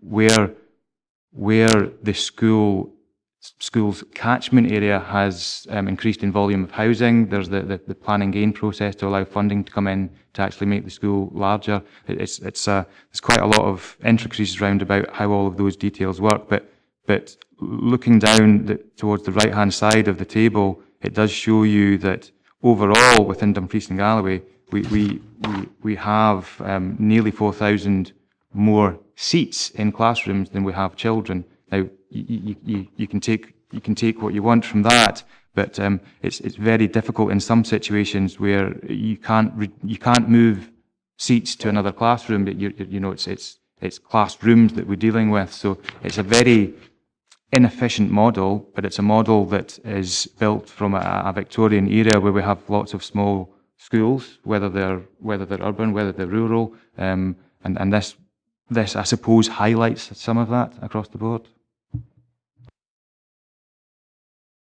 Jim Dempster. Thanks, Chair. It's along much the same lines, and I'm not with parochial because you said nobody was to do that, so we're not mentioning Lockerbie or Ayr or anything like that today. So there is an issue, and I've raised this with Laran before. And if you look at Wallace Hall, for an example, if I can read this or extrapolate this information correctly from Appendix 2 on page 50, there's 69 pupils going into Wallace Hall and there's 20 going out. Now, if the 20 that are going out is parental choice, that's fine. But I've tried to deal with an issue before where that wasn't the case, where a parent with a family moved into Thornhill, they could look across from their living room window at the school, and the pupil couldn't get in because the school was full. Therefore, we had to pay to transport a pupil to the nearest available school. Now, with 4,000 spare seats, as Laran refers to, that's nonsense. We need to address that issue, and I'd like to see how many times, because it says here 20 pupils are going out, but I'd like to see how many times across the region that's being, well, maybe it's John I tried to deal with, no, Laran, when I see John crawling across there. I'd like to see how many times across the region we're actually paying to transport kids to other schools because of the parental choice system that's been put in place. Because it is a burden in this authority that we shouldn't be carrying for parental choice. John's got to say something else, but watching John at the recording line made me forget what it was. We won't pursue that. John, do you want to answer what you remembered? Yeah, welcome to the world of parental choice, and it's something we obviously welcome, but clearly it does present challenges, and as many spreadsheets that we can have provided for us, and projections, predictions of numbers and whatever else, it still is very, very difficult to create a formula that works all the time for everybody all over the place. As Laran's indicated, we've got nearly 4,000 spaces that we could be utilising, but it's having the right places at the right time for the right people. And it does, the impact is that we do sometimes have to make, not bespoke, but certainly work with the communities to try and get some solutions to some of the issues, whether that's, as we have had in the past, in the Surrey, working with 2 teachers in a class to allow us to create the capacity to allow young people from that community to get access to their school, to be able to go to their local school, or occasionally transport them. Again, we have an enrolment period, and that's when we do the big piece of work in terms of making sure we've got the pupils where they want to go as best we possibly can. That's not always possible. We do have a very robust appeals process, and this year the numbers were significantly reduced, which was really, I think, heartening, because I think we're getting the message out there that we actually do want people to go to their own school, because actually that generates the community, regenerates the community. We're assured of the quality of education and the reputational issues within that as well, but we do understand that for some people it's about the workplace and the childcare issues, and that's why some people choose different schools to send their children. But we would like them to be able to go to their own school, and whatever we can do. In terms of the actual numbers of children, I don't have the facts and figures with me, but we can certainly provide that. But I don't think I think it's penny numbers in terms of the children that have been transported because they can't access their own school. And sometimes it will happen, as I say, we do the annual staffing exercise and the enrolment process, and that all fits together to try and make sure in August we're ready to start. But sometimes children or families move into communities midway through a term, And again, if we can allow them access to that school, we will do so, but if we can't, then we obviously have to offer them transport until the next available space. And indeed, we can put the resources back in to provide that. And the resources could be an additional classroom, creating a classroom that's ready to take the children, or it could be indeed the resource of a teacher.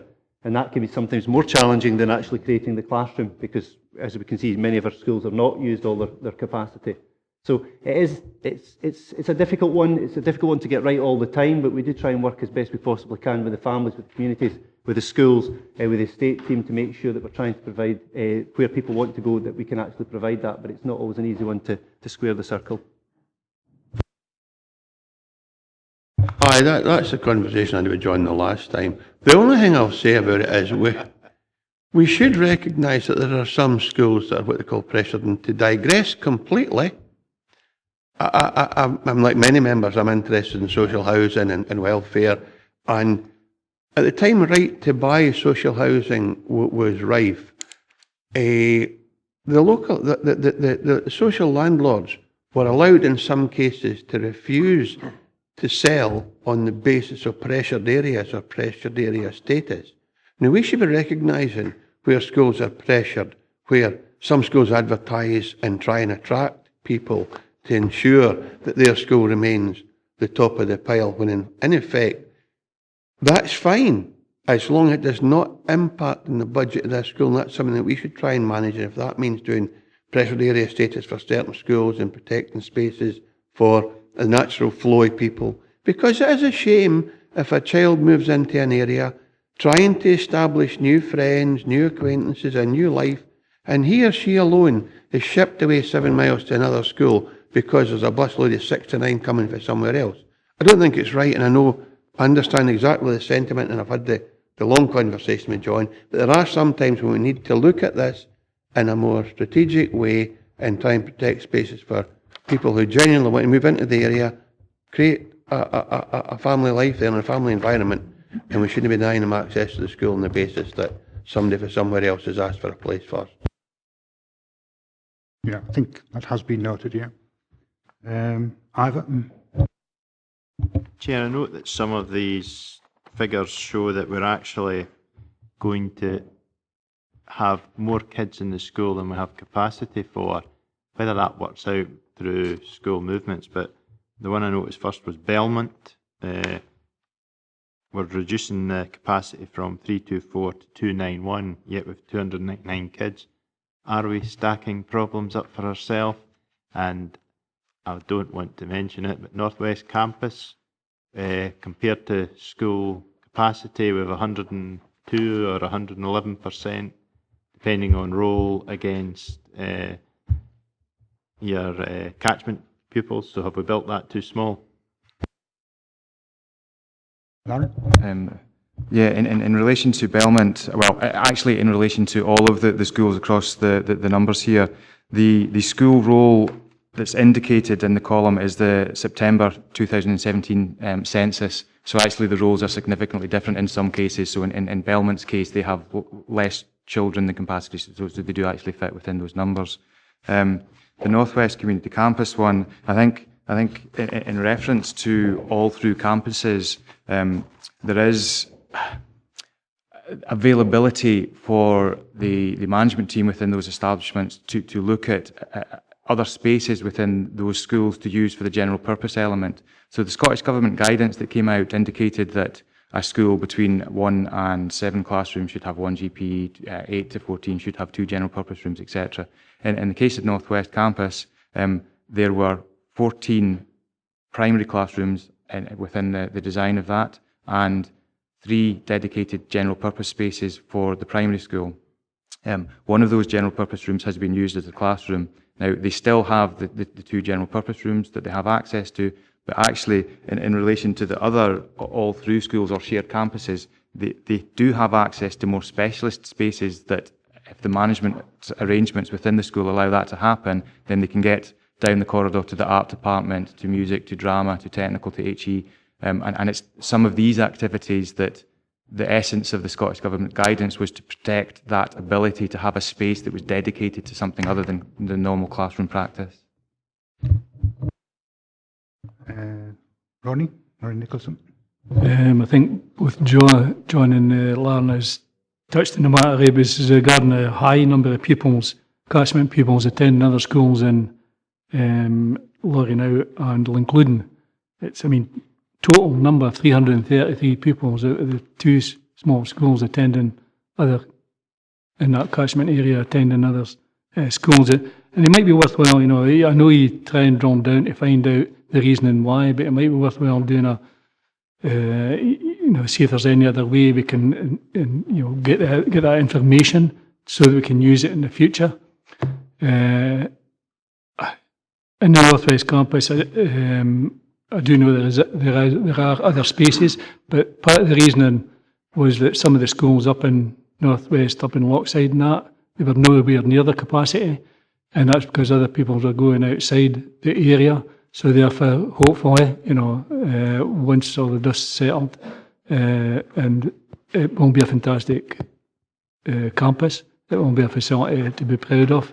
Unfortunately, now it's mired in this kind of, the things that are going on with builders.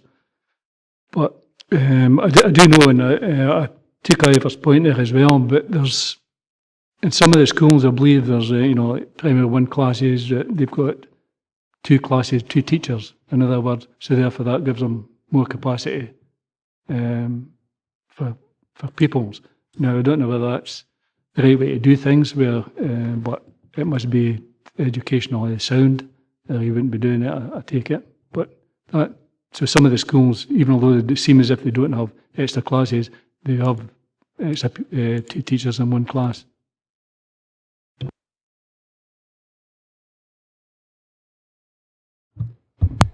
Yeah, as I say, we do work with solutions as best we possibly can, Councillor Nicholson. We do occasionally have team teach situations, and part of that is to try and protect the spaces that we've got. So we do look at where the children can actually go, but what we can't do is we can't break the law. So if people do want to move into a particular school, then we have to accept that placement request and honour it unless there are any additional support needs or any additional cost to the local authority in terms of that child moving. It's a really interesting point I think you've made about the tracking of the reasons why people choose not to maybe go to their local catchment school. And I would imagine we've got probably various ideas about what some of the reasons of that are. The only way we actually currently track it is when children move sort of mid-session, and they're required to send in a form to make a request to move to a different school, because again that would then require us to assess whether there's any additional support or any additional resource required. Otherwise, again, there's no reason for us to refuse that request if they make that choice. So there's some interesting things that's been described that I think we can maybe pick up on as we move forward. You touched on additional support, and perhaps the schools I'm talking about provide that additional support, and then they have the expertise to do that.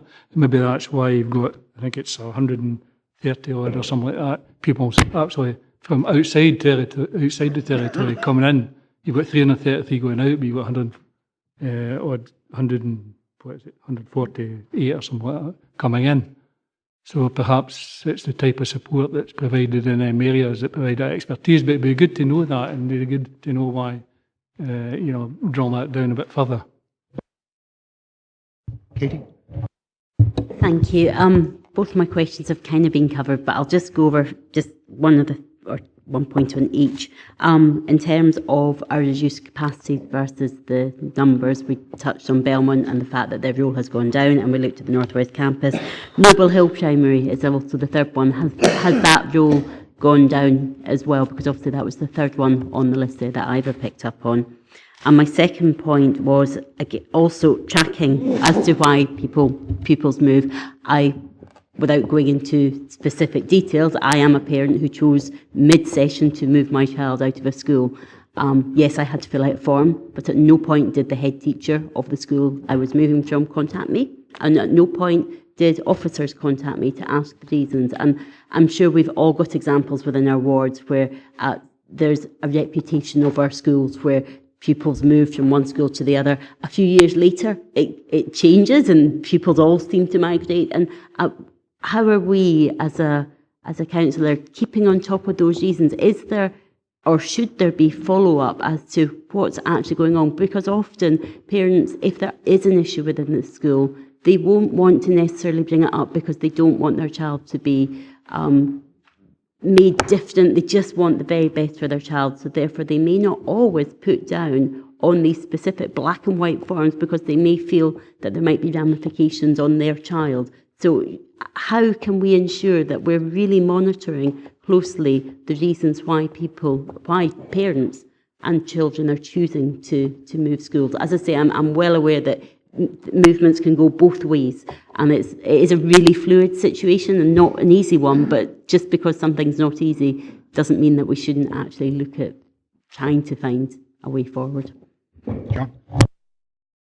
I'll take the easy question first. Noble Hill role has reduced, and actually what it's allowed us to do is bring the capacity of the school back in line with the Scottish Government guidance. So they only had one general purpose room. Now that's allowed us to return a second GP room there. Again, I think just picking up on the points that have been made before, Councillor Hagman, I think you're right. I think we do need to keep a close eye on that and see what the reasons are. But you're right, maybe the fact that having to fill in a form might not be the most appropriate way. We do expect there to be a conversation between the school that the child's departing from and the family. There should be that conversation because that should be signed off. And I'm surprised that it hasn't been, because that's part of the deal, if you like. Okay, so we pick up on that. Yeah. Okay. And the reasons are meant to be written down, so we do need to look at that. But maybe there are other ways we could pick up on in terms of trying to get that information. Thanks, John. George? It's an ongoing issue, this, and it's partly perception rather than reality, but parents try and get their kids into what they think is the best school. I know John and Gillian and Colin have talked about this many times, and it's as much perception as anything else, but my Irish colleagues have a good word, co-opetition. Now, it's great that head teachers try to do the best for the school, but I wonder if there's enough incentive for head teachers to work with other schools. Head teachers try and, quite rightly, work hard for their own school, but I think there's a great deal of scope for head teachers collaborating more with other head teachers so that there's less an incentive for parents to want to send their children to a school that's perceived to be a better school. And it's a Chinese whispers thing, and it's not in reality something that's justified, but it happens. And I think there's more that we could do, get head teachers to work more closely together rather than trying to outdo each other, which is healthy to a point, but it becomes unhealthy when it's detrimental to other schools in the area. And I think there's something we could just do better at. Poaching is not in our policy. But yeah, I think co-opetition is a useful phrase. I think a little bit of healthy tension in the system is good. But we certainly would expect, as John highlights, that conversations should occur with departing families or receiving families. Thank you. Adam? I was just telling you to stop talking. We agree 2.1, and can we note 2.2? Okay.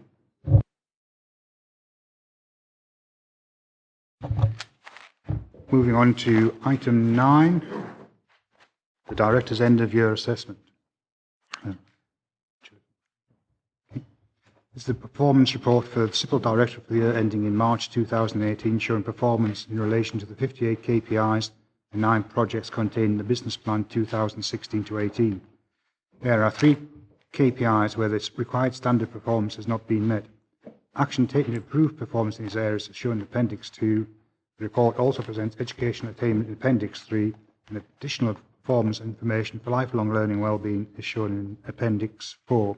And we have Angela to speak to this. Is there anything you want to add, Angela? Thank you, Chair. Just to explain that the 3 indicators where performance hasn't met a target for 17-18 are shown in Appendix 2, and they are the sickness absence levels for non-teaching staff, completion of PDRs, and the timescales for dealing with Stage 2 complaints. All of those areas are subject to action plans that are ongoing throughout the Directorate. I'm happy to take questions. Thank you. Ross? Thanks very much, Chair, and thanks very much for this very thorough report. I've got a couple of questions. One is on page 61, and it is regarding the Stage 2 complaints. As a very experienced Stage 2 complaint handler, or doer, or whatever it was, I know the stress and time that it takes to complete one efficiently and competently. And I'm just wondering who is doing these complaints? Because I know when a Stage 2 comes in, I had to drop the rest of my work for a while. So that was just my question, and how is that managed? And the second question I have is on page 63, and I notice the lack of achievement for health and safety managing when you look at the accidents and violence that our staff are experiencing, and the number of near misses is 115 that we're experiencing, and yet we're not managing to report RIDDOR incidents. And in the present climate of accidents and difficulties, I can't believe that we haven't got a report on why we're not managing health and safety better. Angela? Thank you, Chair. Yes, in relation to the first question, the complaints team, there is a small coordination team who manage complaints and the interface with the corporate centre and timescale requirements, and those are then farmed out to appointed investigating officers, which in the main are within the existing establishment of staff, but can, when we have a peak in the number of complaints, we do rely on a casual bank of investigating officers who are called in when the need arises. Ivor? Yeah. So in relation to health and safety question, there is a subgroup set up, a health and safety body looking at the incidents of violence against staff, and that's both staff from within CYPLL and the corporate centre, as well as HR and union representation. So that is an area that is under scrutiny at the moment and subject to additional resources. Thanks very much for that reassurance. I just think that as from experience and from anecdotes that I receive, this directly affects sickness for staff. Ivor? Chair, it's following on from Councillor Surtees. The paper says that we have 3 not met targets. There's 5 red things that are out with acceptable limits, and there is nothing to do with health and safety within the additional reports. I would say 26% below in RIDDOR and 30%, rounding up and rounding down figures, below on completed actions on page 63. I would say that was out with acceptable, and there should be a report in here to say what's actually being done to address these points. Angela? Yes, we can undertake to provide that information. As I understand it, health and safety is subject to separate reporting arrangements, and there will be a corporate health and safety report to a different committee. I'm not sure if it's to full council or if it's to another committee, but it covers all health and safety reporting for all directorates in one place. But we are able to provide that information as requested for CYPLL only if that's required. If we can email that out to all members. Ivor? Yeah, it's just that it does say it's H&S CYPLL 7.3, so it is our health and safety. It's not a corporate target, it's a CYPLL target, so it should be reported here. Doug? Thank you, Chair. Thanks for that, Angela. You mentioned the bank of investigation staff. What's their backgrounds, the investigation staff that are in the bank?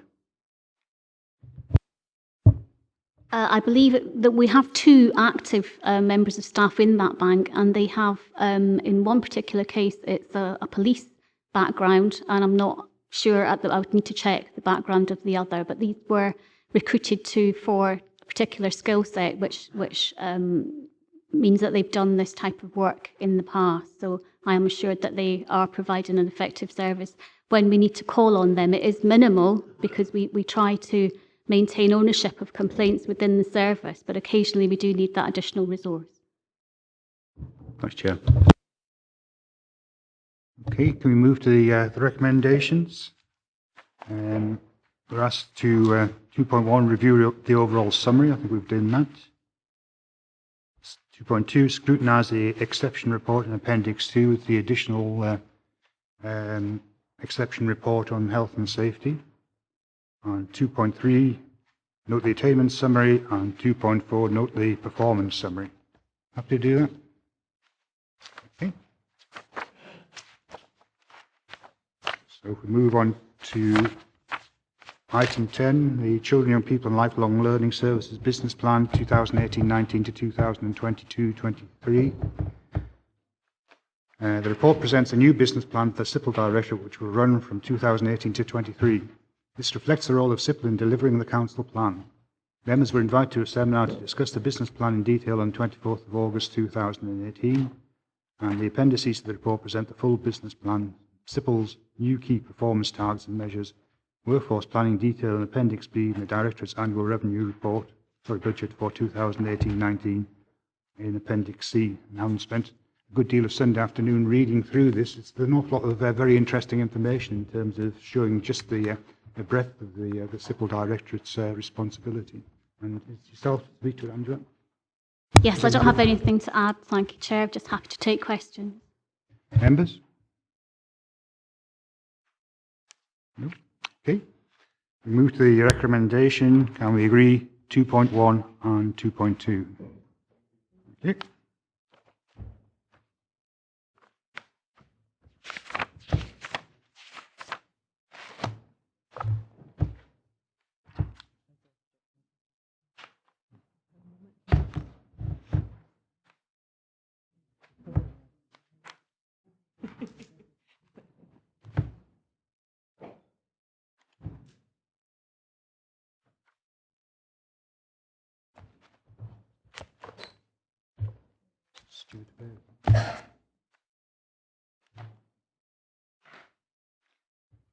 Thank you, members. And moving to item 11, early learning and childcare, planning for expansion towards 1,140 hours by 2020-21, an update September 2008. You'll appreciate this is a substantive item which comes to every CYPLL meeting. And we have Liz Baxter to speak to this, Lauren Foss, and we also have Stuart Fair from CYPFA, who carried out the independent financial review, who will take us through that. So I'll let Liz take the lead on. Thank you. The report mentions national guidance that's expected within the next 6 months. And this guidance, which is outlined in Table 3.13, will influence how we move forward with the 1140, in particular in relation to procurement and the hourly rate, the sustainable rate for our providers, as well as giving information on the living wage.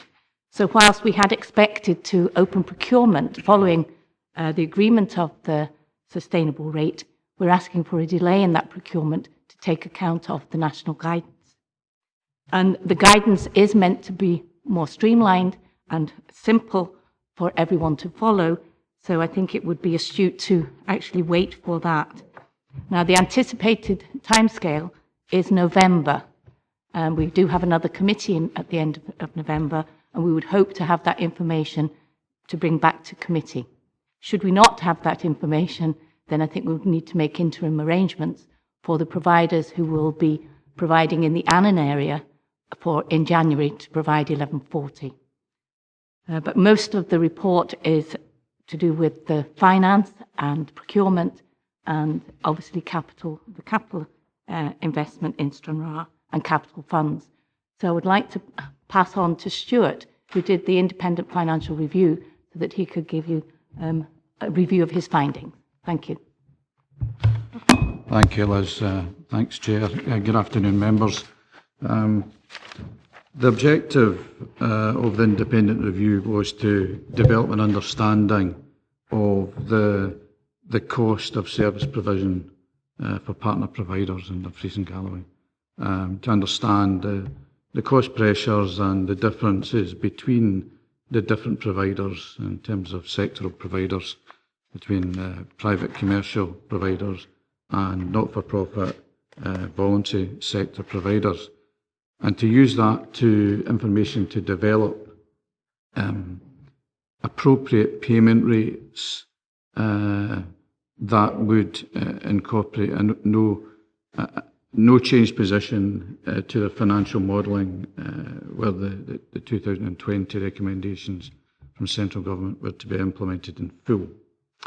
In trying to develop that initial understanding, it was important to find out whether or not the rate that the council, or the rates that the Dumfries and Galloway Council were paying at this present time, £4.01 for 3 and 4 year old provision, was appropriate, as well as the 2 year old rate in terms of sustainability. So to determine whether or not these rates were appropriate, were they best value in respect of the public purse, and did they provide adequate incentives for local providers to deliver a service in a mixed economy, which is effectively what Dumfries and Galloway and in fact the Scottish Government are seeking to provide early learning childcare provision.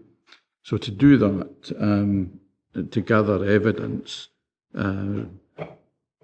CIPFA held engagement sessions with both the private and the not-for-profit sectors, and there was an agreement to provide financial information to develop the modelling that would fulfil the scope of the objectives of this review.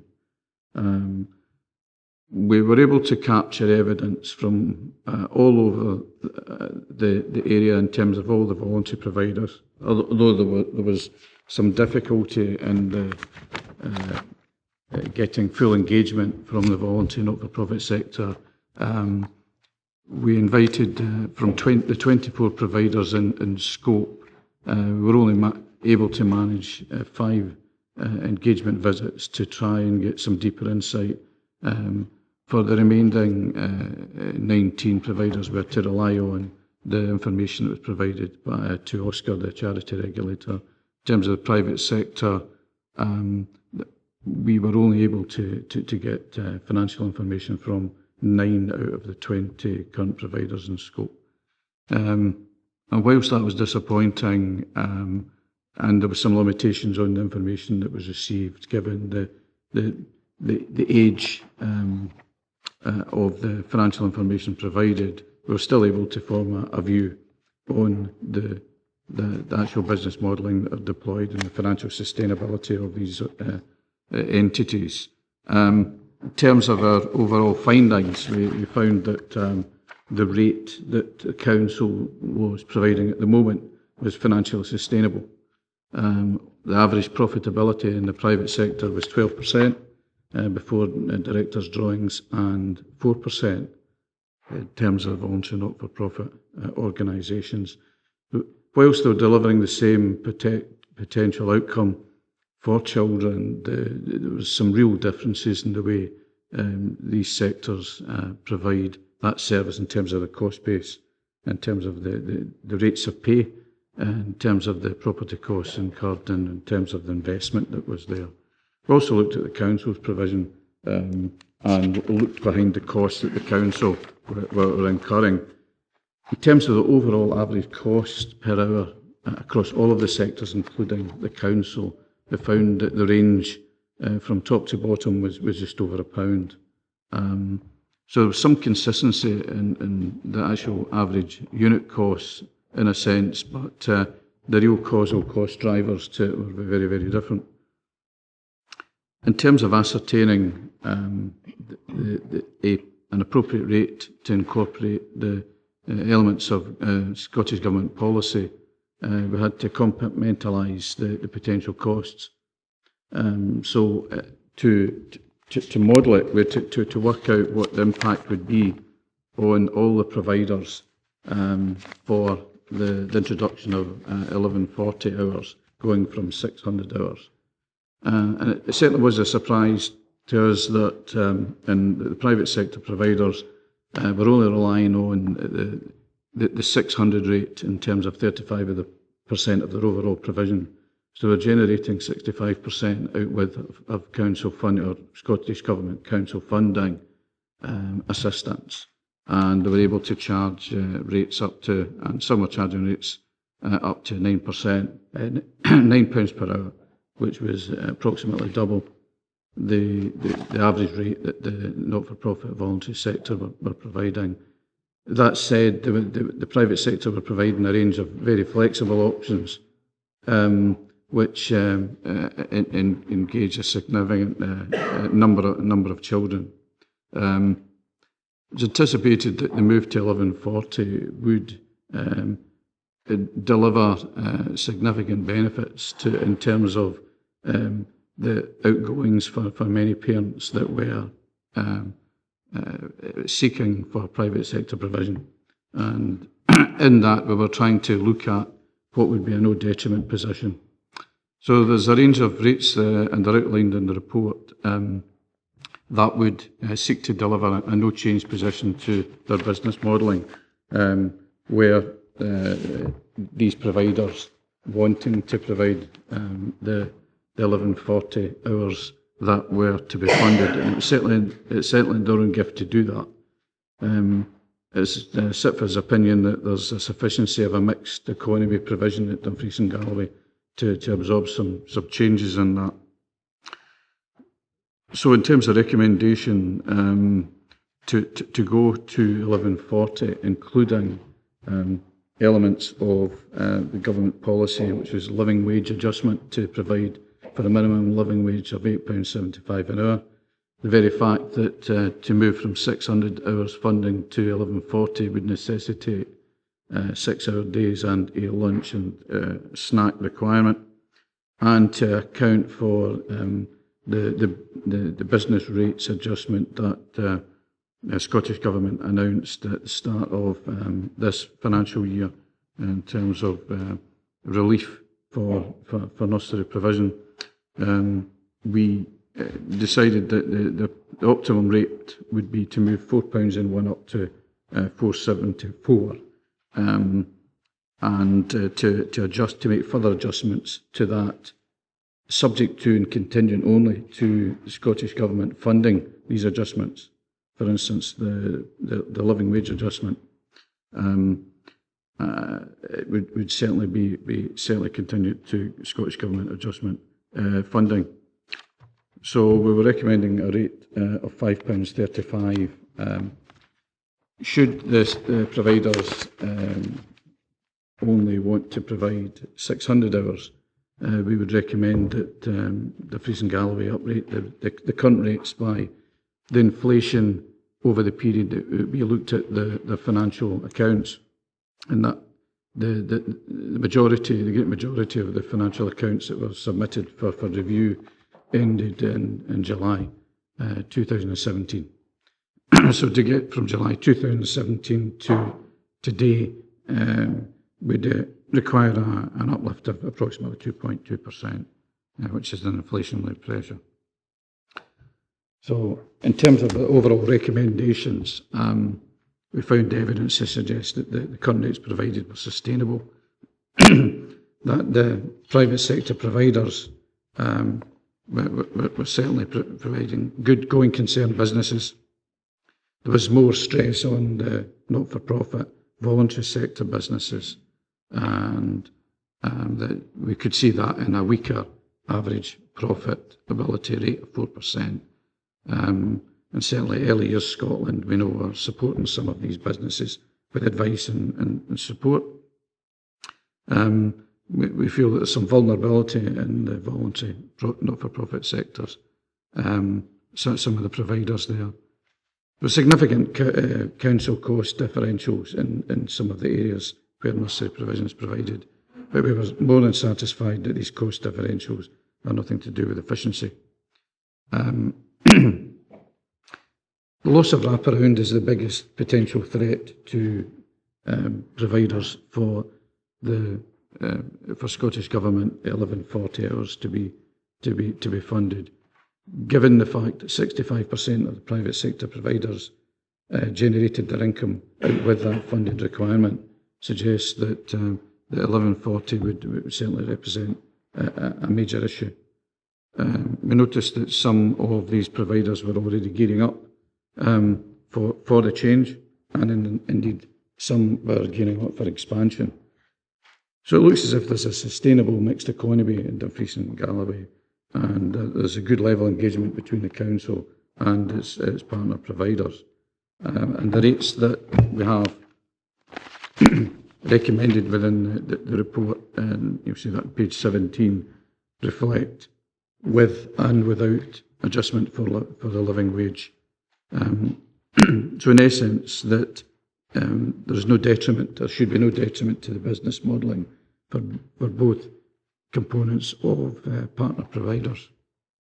Very happy to answer questions. Thank you, Stuart. It was a very good report, so I'll throw this open to questions on the report. Ian? Well, just maybe to get things started, I suppose after hearing the level of interaction between the sector, the PVI sector, and yourself, that's a bit disappointing. I've heard sometimes some of that was around about dates rather than, it wasn't. I don't think it was an instant refusal. So it's a pity we hadn't got a bit more interaction between them rather than just seeing the books from the regulator, so to speak. I still have doubts in regards to whether this level of uplift will be sustainable. I really do. I think it's very, very tight. Maybe that'll come out further as the discussion goes on, but I suppose that is my main concern, that there hasn't been a full engagement with the actual sector. It could have been fuller, but that may well be the blame of the sector themselves. The reference of the uplift to £4 and a penny up to the £4.09, I don't know if that is just sustainable after reading the report, but we'll have to, that'll play out as time goes on, I would imagine. We'll just see how that actually works, if that's what's agreed at the committee today. Picking up on something, suppose going back to Liz, the original speaker, rather than just our Manfred Sipfa, but I think Annan is certainly a concern from my perspective, and I imagine it will be for all the members within this area, because we're looking to transition in January, I think, and one of the main providers in Annan, the Annan area in particular, is a private voluntary independent part of that sector, private sector in particular. Now, as part of maybe we'll discuss this, Chairman, as we go forward, as part of the recommendations, it looks to close that off till next year. But I think maybe for what Liz has said, there might be some discussion around about that as we go forward, actually. If somebody's delivering 1140 on behalf of the council, that whatever sector, and they get that uprated value with immediate effect. I do believe that if they're delivering that service, there was a capital question I'll maybe come back to, but keen to hear what other members are thinking in regards to this. I do think this will be hard news for this sector to hear if this is what's agreed today. I do think we should keep this very much under a watchful eye. The procurement, I have got a question on that, but maybe it's probably more for Liz or maybe for the procurement team, whatever it is. I think we're being advised there is a national picture being looked at. We're being guided here that actually we shouldn't really entertain the uplift, but Liz has touched about that really in the short term on such time, hopefully by November. But could it be, I think my understanding it could be nearer next summer, just depending on how this starts to progress and move on at the national picture. But Dumfries and Galloway, we've got a lot of hard evidence in front of us. Difficult to go against that evidence that is there with an independent review. But I think if we've got that hard evidence outlining as £5.35 per hour, as the PVI sector starts to deliver the 1140 as we go forward, I think we should seriously look at that and think this is something we have to implement with immediate effect and then reflect if the national picture contradicts what we are actually doing. I mean, that's certainly initial views to start off with, Chairman, but keen to hear what other members are thinking. Listen, Stu, do you want to respond to that? Thanks, Chair. Yes, I'd agree that the voluntary not-for-profit sector has the most vulnerability there. 4% is not a great margin, and in fact, when we looked at the number of providers, a third of them were making losses. That said, the average value of reserves would equate to about 6 months' expenditure. So in terms of the comparison with the private sector, the reserve position is far stronger. They are limited in what they can do because of the lack of flexibility compared with private providers. And they do rely very much on voluntary support. And that's been very, very difficult for some of these organisations to garner because of the time factor, and actually because in reality there's some risks as well to the working service and the voluntary sector providers. So they are far more fragile than the private sector, although they do have almost double the value of reserves. We know that early years Scotland are working hard with them, and that will need to be maintained because it may well be that some may not survive.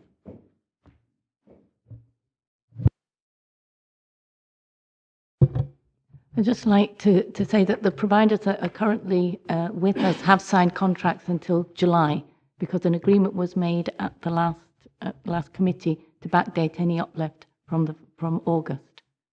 So they are aware of that. But because we will need new providers in the Annan Town area, I'm asking if we can bring on new providers as we expand 1140, and that would be the uplift that we'd need to consider at the next committee. But we'd also have to make sure that the uplift did not include the living wage until we received that national guidance, because it would mean that some staff in the sector will receive the living wage and some won't. So I think we've got lots of discussions to have at the next committee once we get the guidance from the government. Katie? Thank you. Yes, I just wanted to say thank you for the report. It's really difficult sitting here as an elected member, and we get representations made to us from parents, from private providers, and actually to have the data in front of us is really important, because it does come down to the fact that we have to make difficult decisions, sometimes unpopular decisions, and without that information it becomes almost impossible. So I just wanted to say thank you for that, and also, yes, just to acknowledge that, yes, it's really useful to have on your page 13 and 14 that you've got your revised rate, but also the acknowledgement of the living wage and also the business rate adjustments, which obviously we're going to discuss. So it was just really to say thank you, because it isn't an easy task for any of us sitting on this committee. I am disappointed that more providers didn't engage with the process independently. They didn't engage with our officers, and I'm not sure how else we can actually, what else we can do as a local authority to try and engage with those providers who may or may not be happy with the outcomes of this report. So if there's any ways or any advice that you can maybe give in terms of how we can engage further, that'd probably be very welcome, although I do understand if you knock on a door and there's no answer, there's very little that we can do. But thank you. Stuart, is there anything you want to? We did give a guarantee of total confidentiality so we could try and get underneath the figures. I think you can be assured in one sense in that there are growing concerned businesses. They are sustaining the workforce, and they're taking in a fairly stable number of children every year, and some are actually moving for expansion. And whilst there may well be some disquiet about some of these rates, I think the bottom line is that in terms of the mix between private and voluntary and the council, there is a stability there, and that's, I think, speaks for itself. Ivan? Thank you, Chair. It's with regard to the voluntary sector, not-for-profit ones, the third that are making a loss. You said some of them had 6 months running costs. Does that 6 months running costs include any redundancy allowances which may come in? The reason I'm saying about losses is across the council we had recently another company that was making loss who said they were going to sit the barry down, technical term, and walk away from the contract. Are we in a position where that might happen? And do we as a council have in place provision for those, if it is those 7 who can't sustain things, are we able to actually make sure that the children are provided for? And is the 8 pence enough to get them out of making a loss and into profitability? The providers can request to pay across to an authority provision. So we can take them over to paying across to ensure that the children still have access to their entitlement. Yes, but is there any capital costs involved with that? You know, it might be in a voluntary sector's hall, the provisions. Are we going to buy that hall off them to take it across, or do we have capacity within the school estate? We will find the capacity within the school estate, even if it means extending the hours of the provision.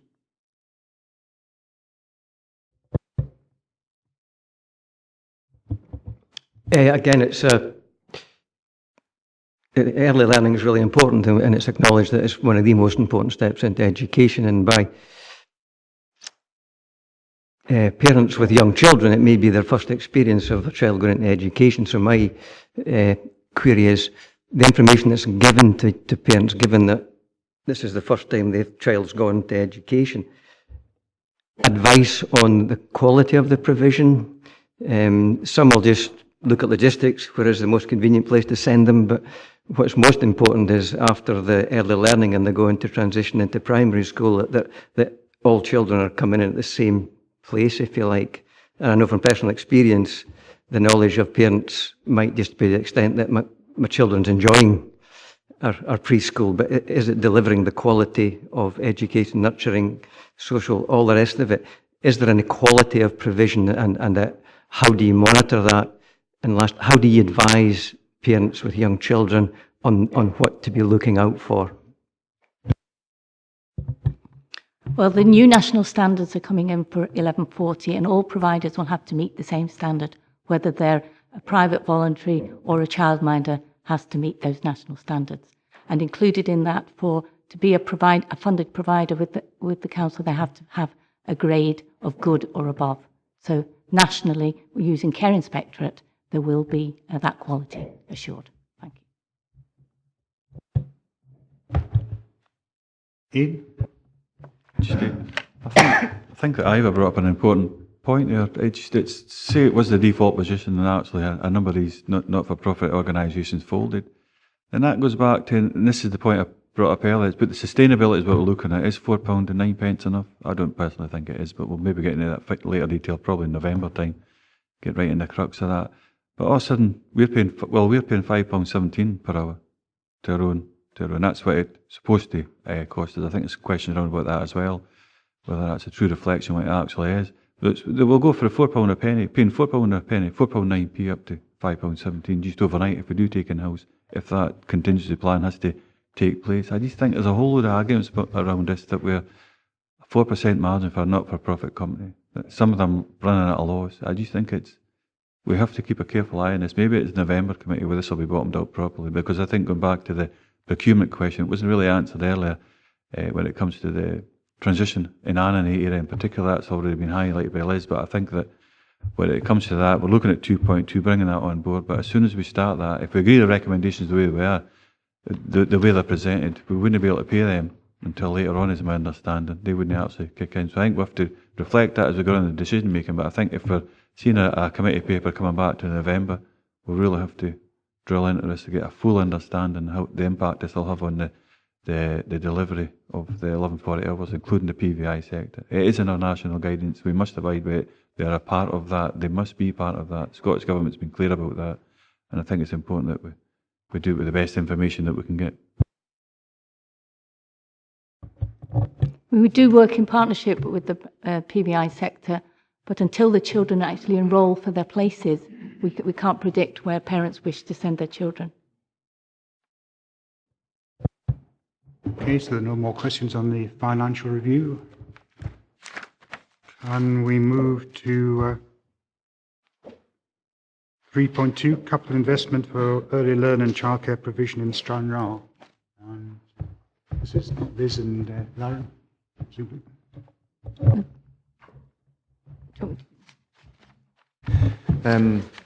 Members are presented with a chart around, I suppose, a way of trying to bring all the facts and figures together around the best solution for Stranraer in terms of meeting the capacity gap that's identified there. To take us through that, just sort of step by step, because I don't know if the explanation was shared with members or not. So I think it's probably worthwhile if I go through what each of the elements of this table mean. So the top part is about utilisation and efficiency of each of these nursery establishments. So that they're detailed down on the left-hand side there, together with the current capacity, not the projected capacity, but the current capacity of each of those nursery facilities, and then the uptake. Now, the uptake is higher than the capacity because there's a morning and an afternoon session. That's then taken as an average, turned into percentage, and given a score across the board. So that's what the top one reflects. The second table covers the revenue costs for the operational model within inside each of these different solutions. They're taken as a total value against the revenue costs. The only one that we would need to provide an update on to would be for the Busy Bees in reflection of the change in the hourly rate potentially for when this comes into place. And again, they're given a total score across the board. The third table represents the historic Care Inspectorate scores that were given to these establishments, taken directly from the Care Inspectorate's website. Now, St Joseph's RC does not have a nursery. However, the Care Inspectorate direction is that any new establishment would be given 4s across the board, so hence why we've put that in there as that value. The St Joseph's RC in Park is a combination of the Park scores of 5 and the St Joseph 4 as an average. The fourth table reflects the number of houses within the catchment area of the school. It's not the catchment area for the nursery because nurseries don't have catchment areas. So it's trying to look at, in effect, what percentage does the nursery currently deliver for within the number of houses in that location, and they're broken down into percentages. Busy Bees and Rafad are given the same score because they're within the same catchment area. And again, that's given a location score at the end. Table 5 is the Scottish Index of Multiple Deprivation. Within each nursery establishment, there are children that are identified within that area, within a high ranking level of the Scottish Index of Multiple Deprivation. They're detailed against each establishment, and also the data zone, so the catchment area, if you like, is referenced inside the data zone part there. The range for Dumfries and Galloway is between 135 and 6,844. So Park is the most deprived area in relation to nursery provision. The capital table, table 6, is around if there was a solution at each of these establishments, a theoretical cost against what that would be broken down into the score against that. Obviously, the more costly capital investment getting a lower score. And the last one, table 7, is the Scottish Government Blueprint. So in essence, what we're trying to do is look at what the blueprint suggested in terms of how we should be delivering early learning and childcare for 1140 hours, and do each of these solutions follow that, and how closely do they follow it?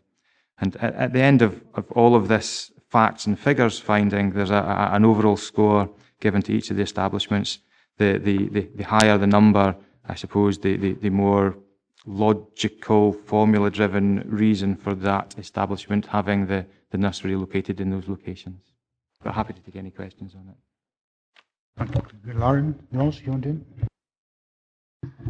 Thank you very much, Lauren and Liz, for all the work that you've done on this over the last few months. And I know how much work went into the grid and responding to our requests.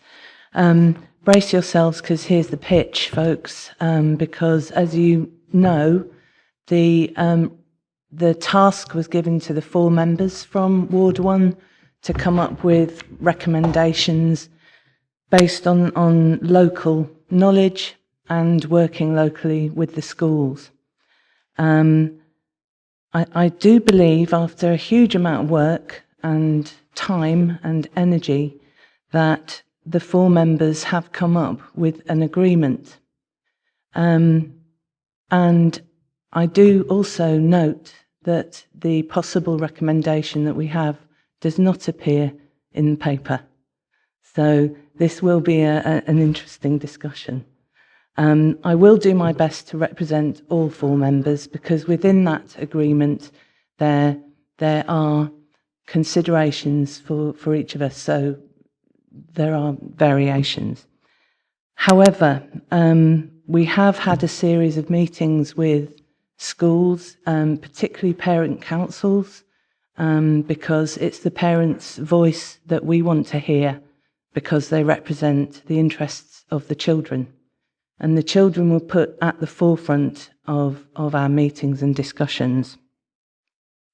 What we would like to consider is the possibility of a split resource between Belmont and Park. The philosophy behind that is really important, because the work that has been done to unite these schools in some form of cooperation, but I was fascinated to hear what George was saying about co-opetition. I think that was the word. Yeah. This is not an easy relationship between these schools at all. And there was extreme difficulty in even getting a meeting together. But the progress that has been made is remarkable. And we have the very embryonic beginnings of cooperation and participation between the schools. I think when we first started talking to them, St. Joseph's felt very left out, and the fact that there had been expectations and perceptions that they get a nursery, and that not materialising has caused them some stress and difficulty. And we have a responsibility as a council to make sure that we don't disadvantage protected groups. And I think the discussion that we had last week, which was a very lively meeting, although small, was the fact that we must take things like equality, values and principles of education into account when we are making decisions like this. And for a second, I don't believe that hasn't been at the forefront for everybody. However, there has been frustrations with the negotiations, and some of the frustrations have been very recent, about members in Ward 1 getting information back from officers. Now, there's been extraordinarily circumstances surrounding the reasons that we couldn't get information. But I feel that today we cannot make a full and competent decision in view of the fact that there are emerging perceptions, information emerging from the schools that mean that perhaps the grid may be skewed. Now, I would like, on behalf of all the members, to suggest that we don't make a decision today. And everyone's screaming, oh, for God's sake, we can't go on like this, including us. Believe me, I want a decision today, but I don't want to be forced into a situation because the meeting happens to be today and I don't feel that we have got a full spectrum of information. And I think as the schools are still asking me very important questions that I haven't been able to get clear answers to until 10 to 9 this morning, means that I want to ask for 4 more weeks, not a year, not 6 months, but 4 more weeks to make sure that the embryonic beginnings of cooperation can be fostered and grown.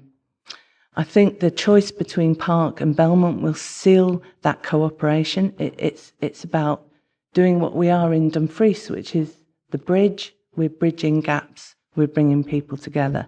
It's a huge amount of skillful work that has to take place to allow this to happen. And I believe that that will be the best solution for the children. I think also, once we do make a decision, whether that be today or whether that be delayed, that is the beginning of the work for the nursery provision in Stranraer. And I'd like to believe that we can make a flexible provision, that also we can strengthen a transitional arrangements between the schools, so that if children aren't able to go to a Catholic school as a nursery, that we are working extremely hard to make sure that parents still have the choice and it doesn't disrupt the children too much to be able to then have them go to St Joseph's when they're old enough. And I have been very impressed with the partnership that's grown between St Joseph's and Belmont, and we have a responsibility to build on that.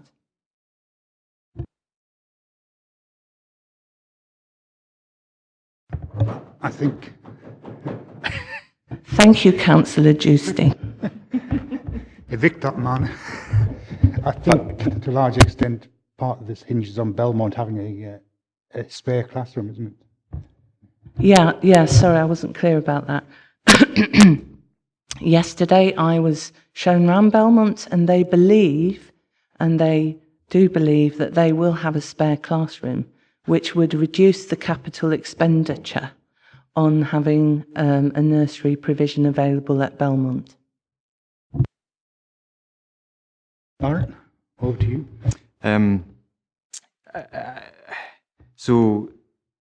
A couple of things on that. You'll note from the previous paper around school capacities that Belmont is, for next academic year, reducing down to 11 classrooms from 12. So technically that is correct.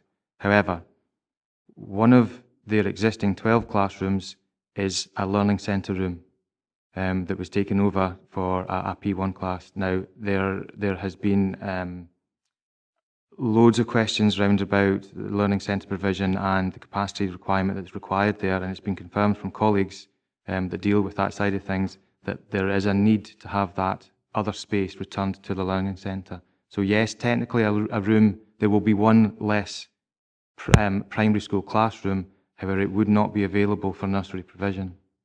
It would be returned to the learning centre. And trying to keep it inside the facts and figures, so because I understand completely the complexities around all of this, I would add that if we go with a mixed model where we have increased nursery capacity at Belmont and increased nursery capacity at Park, the Belmont side, you will have spare capacity in there that we would not be able to use, because you've also created spare capacity at Park that we wouldn't be able to use. So we've got a need for 24 children, spaces for 24 children. If you take over one room in Belmont, it can cater for 24. If you take over one room in Park, it can take 24 as well. So physically you have the space for a whole lot more children than you actually need. So that's another consideration in there, I think. It's a very complicated, complex decision that's needing made on it, and I realise the pressure that elected members have been put under that. So I am trying to keep it just to the facts and figures and the numbers and the data, so that elected members have to take the decision on that one. It would have been really helpful, Lauren, if we could have had more communication in the last couple of weeks when things were sort of coming to a crescendo. And while I recognise the reasons, I think that's also why we need a bit more time. Ronnie? Just one thing on that. If you've got overcapacity, would it be funded? The return to the Scottish Government was based on asking for the capacity for the 24. So only half of it.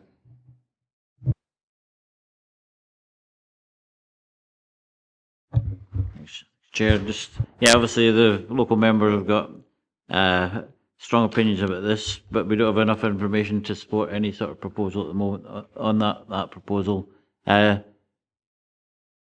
Obviously, any extra capital would have to be funded by the government. Is that correct? And yeah. If we are providing over provision, that would be the local authority's responsibility to find that funding. So I think we need a more detailed report on the options available, I think.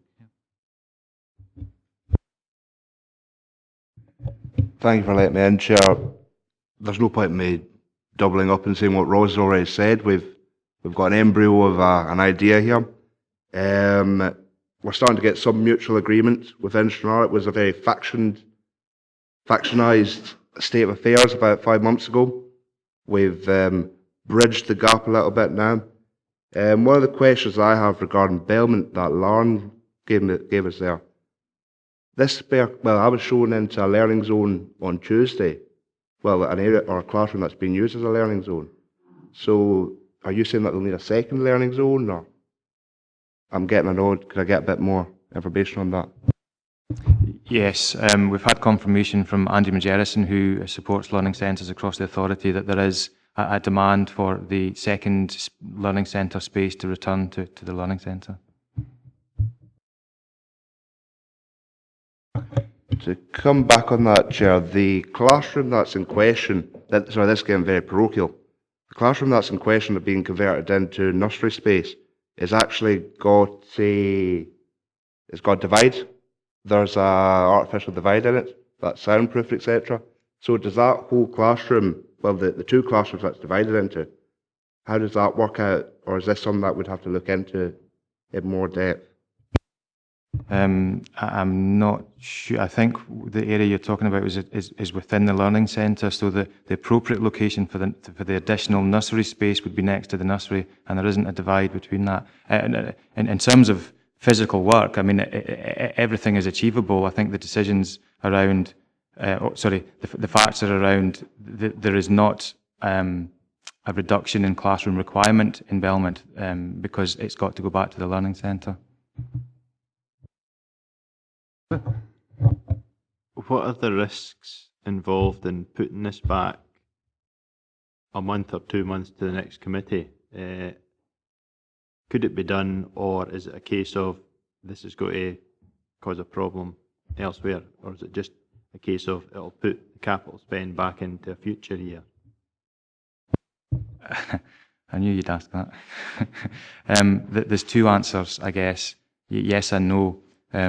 The no answer is it's not a problem if Park was the chosen solution. It's an existing free space technically, so we would be able to get in at any point to start making adaptations and converting that into a nursery space.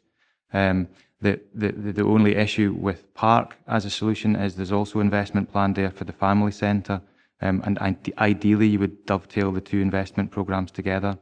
If Belmont comes through as the chosen solution, then if it was all going to Belmont, then we're looking at significantly more complex design works and an extension, and there is a risk that that may not be delivered for August 2020.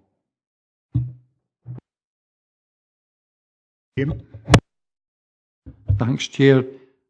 Rose, you have referred to embryonic links between Belmont and Park. But where do the parents and pupils of St Joseph's stand in relation to this? Thanks, Jim. That's a really good question. What's happened is that Belmont and St Joseph's have formed a partnership, and they're doing a lot of collaborative and joint working, and it's been a very successful model. What's happening is the children are integrating with each other, they're sharing activities, and so we want to kind of expand on that idea, and that's certainly even increased in the last 6 months during this process. So I think that St Joseph's feel more comfortable about being integrated and partnered with Belmont.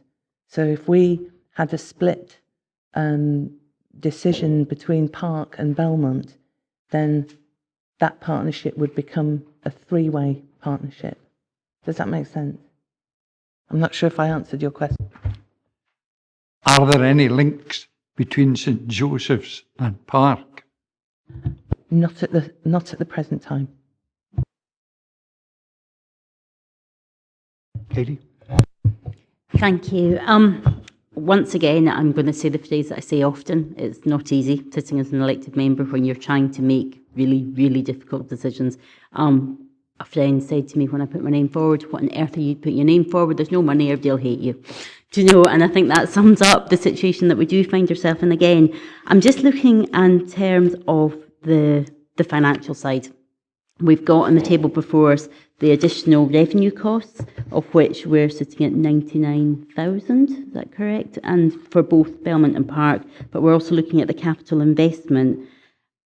If we were to invest in both of these properties, would the revenue costs for the staff be the same, or would they be slightly reduced? But obviously, the capital works, we would have to fund. How much would it cost us? Because obviously, if we can only get 50% of the money back from the Scottish Government, because we're increasing the provision by an extra 50%, realistically, how much? Do you have a ballpark figure? I'm trying to work out the maths as I go, but I'm failing. So if you could possibly enlighten me, that would be really useful, just because obviously there are staff implications and the capital implications. Thank you. Yeah, it hurts my head as well, because we're talking hypothetical designs that are costed at a metrics that were supplied from the Scottish Government. So I think how it sounds that's off the table is an extension to Belmont. It doesn't sound like that's being a consideration. It sounds like we're considering whether we can provide half the provision in the school there and half of the provision in Park. So if we do that, the full costs will be realised at Park irrespective, because it's one space that needs the adaptations and the toilet ratios and all the rest of those things delivered there. If there is a way to find the space within Belmont, then you would be looking at significantly less expenditure than the 460 against that. I'm going out on a limb and I'm going to make a guesstimation that you might be looking at around maybe £60,000 of investment in there. That's assuming there is a space available, because you need to make adaptations to make sure you're providing the right level of toilet ratios and staff spaces, etc. So the capital side aside, looking at the staffing formula, you have a need to adhere to the staff ratios, and there will be a drop in efficiency. So you're really looking at, whilst one or the other would need 3 members of staff, if you do both, you need 4 members of staff to adhere to the ratios. So just to confirm, that would be an ongoing, every year on year there would be additional staffing costs. Okay, thank you. Thanks for letting me back in, Chair. It was just to pick up on a point that Ros made. Belmont and St Joe's haven't formed a partnership. We put a partnership upon them. We partnered them, and that's why they've been put in this position where they've now formed a partnership. And I think that we need to respect that. Just on that, that's a really important point, Andrew, and they didn't want to do it, and now they are really running with it. And one thing that impressed me just this week is the work that they've done on sectarianism and working with prejudice, and the prejudices and the barriers are coming down. And I think that's also what is driving the members to come up with this recommendation.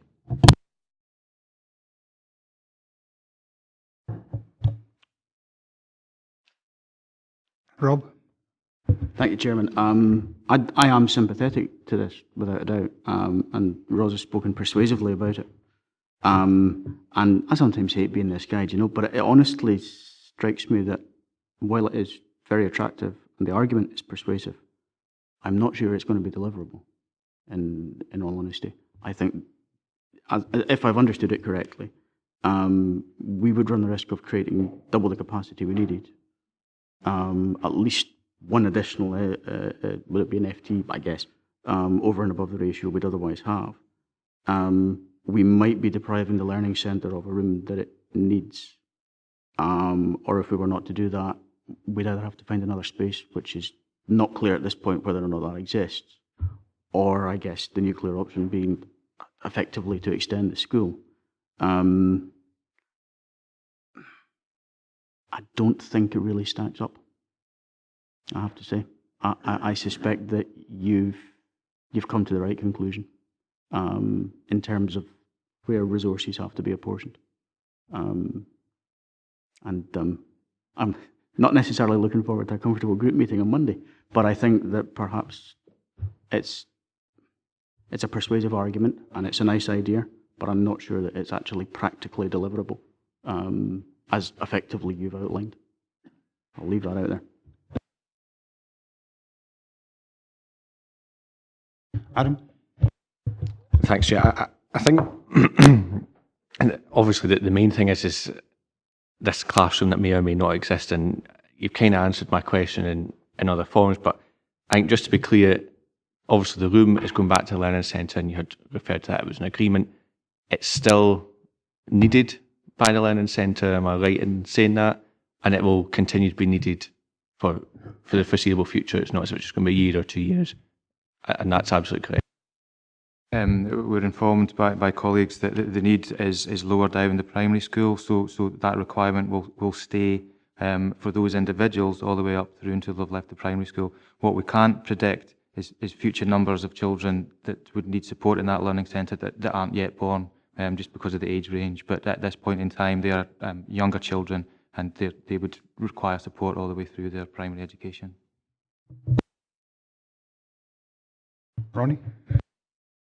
Thanks, that's part of the question answered, but in the end, what we've got here is you've got you've got local members trying to work with in a difficult situation in the past who maybe didn't cooperate fully together, but you've got an embryo, as was stated, about organisations and how they could come together and work together. But in the end, myself as a ward member, I have the same pressures as well in some areas. So in this case, you've got funding for 24, and we would need to find the finances for 48 places. This would have a cost, as been stated, and that would need to be found from elsewhere, which would probably have implications on other areas as well. I think we're in danger if we go down this road, because I would jump on that as well. That providing unequal services, if you want, in a way. I know different areas have got different pressures, different service provisions and that. But if we provided the same flexibility throughout the region, I think there would be a huge cost to that. And, I can't see any way around that at the moment. I don't know if there's any possible way to try and look at other ways on a local level, to try and get keep that cooperation going that you've got within the schools in different ways, and how things work out in the future as well. So there may be opportunities there, and I'm quite sure colleagues in education will work with you on that. So that's my saying. And my concern is that we do create a precedent in respect of this, that it's actually evidence-based, and we get into the Me Too situation. We all are under pressure to change the way in which we invest in our educational delivery within each of the wards. So that is my major concern. Ian, you want in? I just think that your Vice Chair put in a compelling argument in regards to that. And I think in order to support local democracy, there's nothing wrong with putting this back. I don't think I've got a yes or no answer, so we can understand there's still an argument there, I think. But let's revisit this at the next committee. I don't think maybe we'll struggle a wee bit depending on the outcome, LR, in regards to meeting the deadline for next August. Maybe we should have in our key performance indicators a wee asterisk that says member involvement, so we understand what happened at that moment in time. But local democracy is important. Let's face up to that. I think there was a compelling argument put across. I'd be quite keen to see the Vice Chair supported. Ronnie? Just on that, there's obviously, it's been stated by officers about the costs, and as I've said, local democracy doesn't just end with one ward, it goes throughout the whole region, and each have competing. And that's why this is a strategic committee to look at things in the whole and provide a fair and balanced outcome for different regions. As I said, have got different pressures, there are, the area I represent has, lots of difficulties in that area, and, I've got to look at the competing pressures within other areas for each individual child and getting it, try and getting things done on a kind of equal basis throughout the region. So I can't see Ian's argument in this at all. Local democracy doesn't just stand with one word, it stands with all words.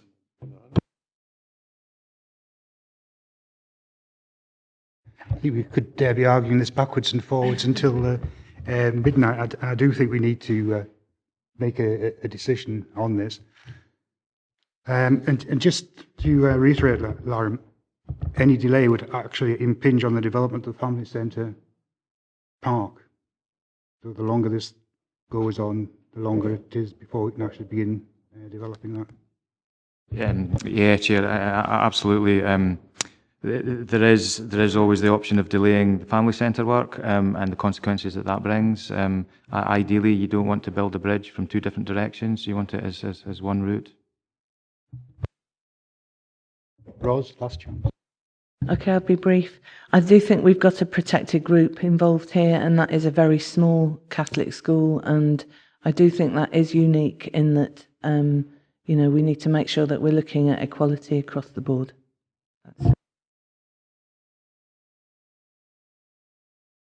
This has obviously been going on for quite a while, and this is quite a complicated paper, so...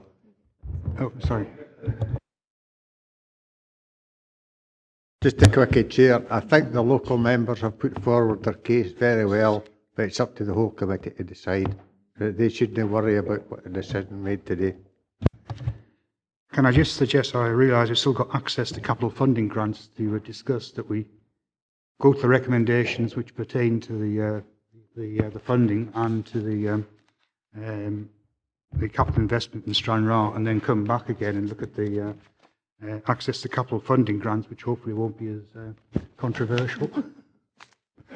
Okay, so if we can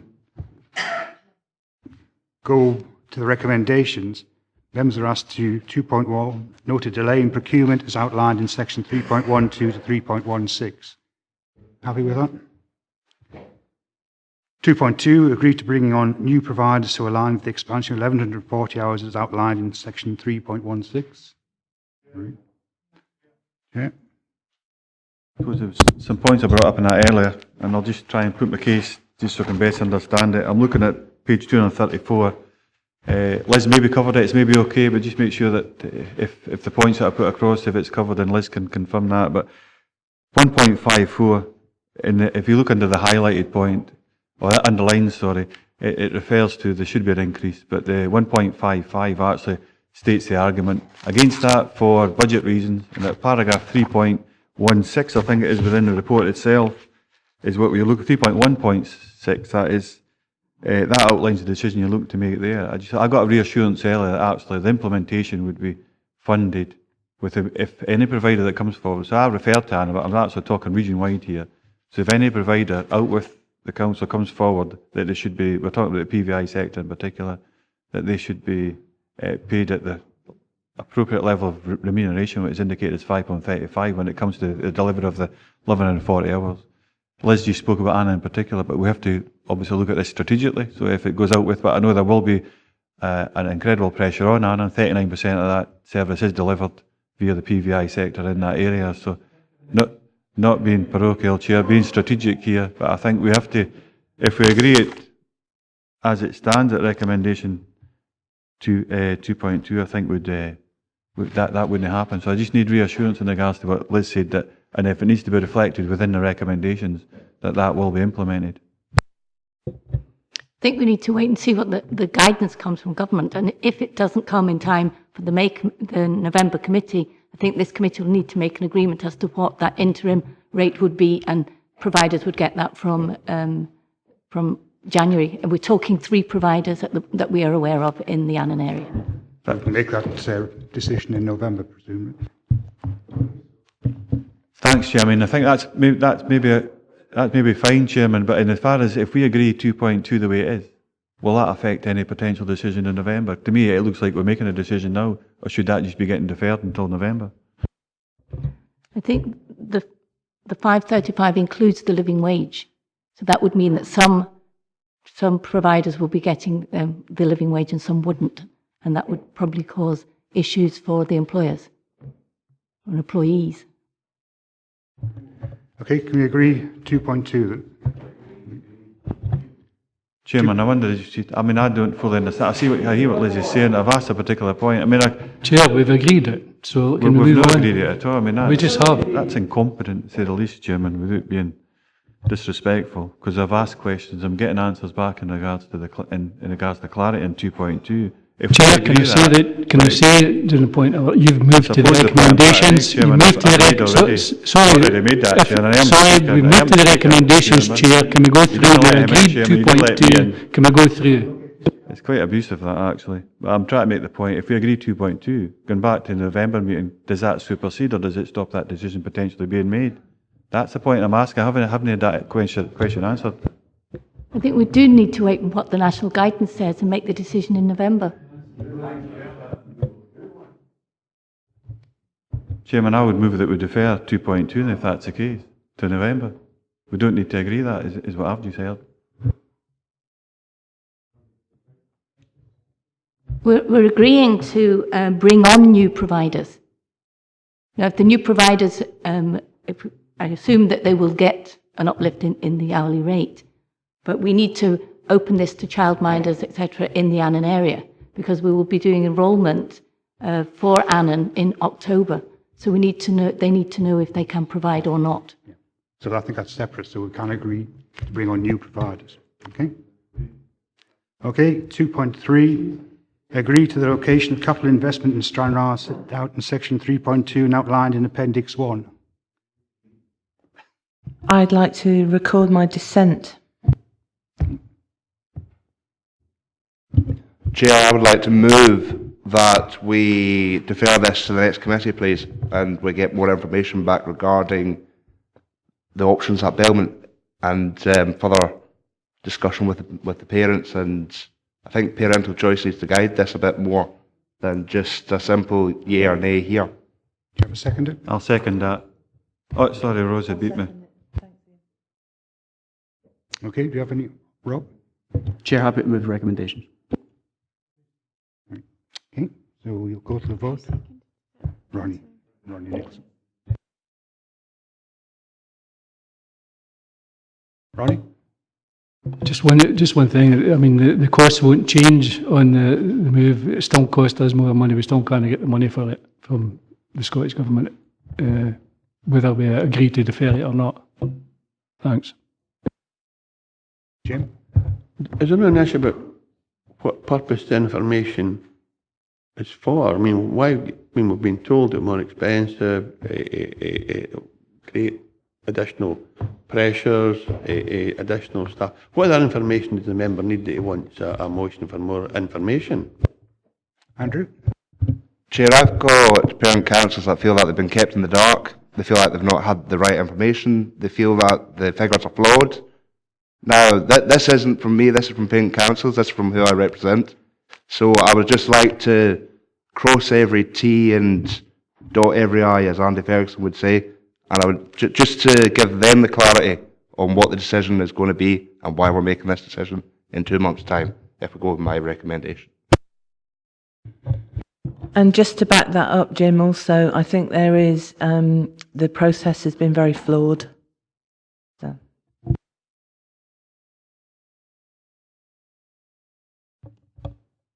So are we going to vote? Chair, there is no submission from any of the parent councils or indeed from any of the parents. We have no idea what their views are with regard to this matter. That wasn't requested to come to... Chair, that may be the same for every other one in the whole region. Right, can we go to the vote?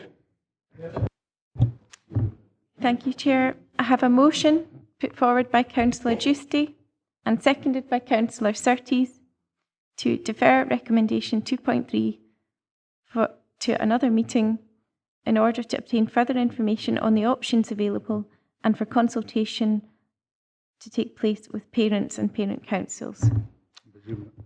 Presume that's a November meeting. And I'll specify that to the November meeting.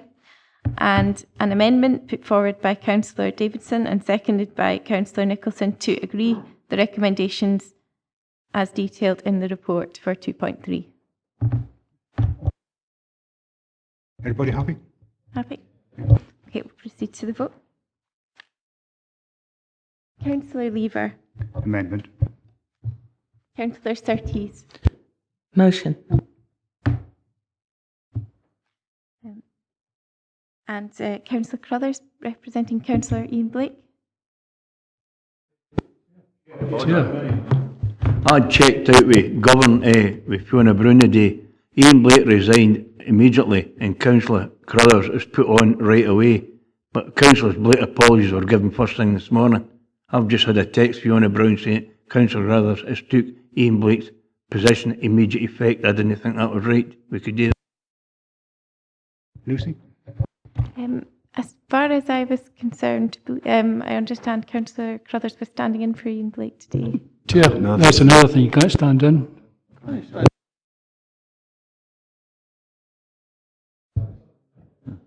Okay, I think we'll just, for the time being, just leave mark Councillor Blake as absent and just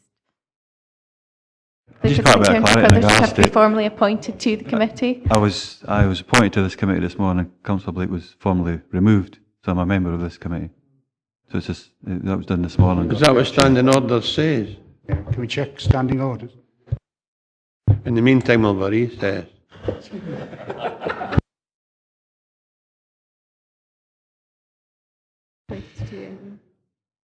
Members, Lucy needs to check something. So the lunch is here. So should we have a very quick lunch for 15 minutes? So back here at yeah, you'll have to eat fast. Back here at 1:50. We're now into the afternoon session. Lucy, do you want to update us on Councillor Carruthers' voting rights? Okay, I've just spoken to the office and they've confirmed that Councillor Blake is no longer on the committee and Councillor Crothers has taken his place, so it's okay for him to take part in the vote today. And the second point I just wanted to check was whether church reps could vote on this, and we've decided they can't, it wouldn't be appropriate as it's a financial matter. And I think also we need to clarify with the movers of the amendment that it is as per the scoring where we put the investment. Yes, Chairman, that was my intention. All right. Chair, I'm still a bit confused about this. It's not against Ian, you know, it's to get it quite clear because it's for each political group to name their membership and committee with the exception of the local review body, right? So that's pretty clear by submission in writing to the proper officer. Thereafter, a political group may change their nominations by submission in writing to the proper officer.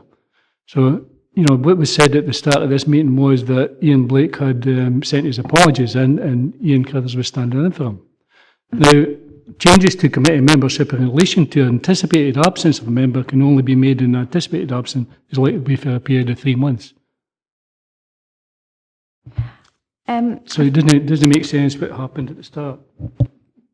Unfortunately, I just wasn't updated. The notice, I think, came in prior to me being able to be notified about this, but I have had confirmation that something has come in writing. Start the vote again. Adam? Sorry, can I just get some governance advice? At the start of the committee, I was very much of the impression that Ian Blake could hand in his apologies, and that's what we were told. I'm sure there's a time frame in which such changes need to be made. In the start of the at the membership on as detailed, I noticed that Doug Fairbairn's name and Ian Crothers isn't there. I'm presuming that there must be some sort of reasonable time frame in place to make sure that membership changes are done properly. I've checked with the monitoring officer who has confirmed that it is appropriate what's happened today. And there was just a bit of miscommunication at the start. I had thought it was just apologies, but no, it has been clarified that he has in fact resigned. Can we go to the vote? Okay, just to confirm the motion, which was put forward by Councillor Giusti and seconded by Councillor Surtees, to defer recommendation 2.3 for further information on the options available and for further consultation with parents and parent councils. And the amendment put forward by Councillor Davidson and seconded by Councillor Nicholson is to agree recommendation 2.3 as per the report. And I'll just start the vote again. Councillor Lever? Amendment. Councillor Surtees? Motion. Councillor Crothers? Motion. Councillor Brodie? Motion. Councillor Campbell? Amendment. Councillor Charteris? Motion. Councillor Davidson? Amendment. Councillor Dempster? Amendment. Councillor Fairbairn? Motion. Councillor Giusti? Motion. Councillor Hagman? Amendment. Councillor Hislop? Councillor Inglis is not present. Councillor Little? Amendment. Councillor McComb? Motion. Councillor McKee? Amendment. Councillor Nicholson? Councillor Stitt? Amendment. Councillor Wilson? Amendment.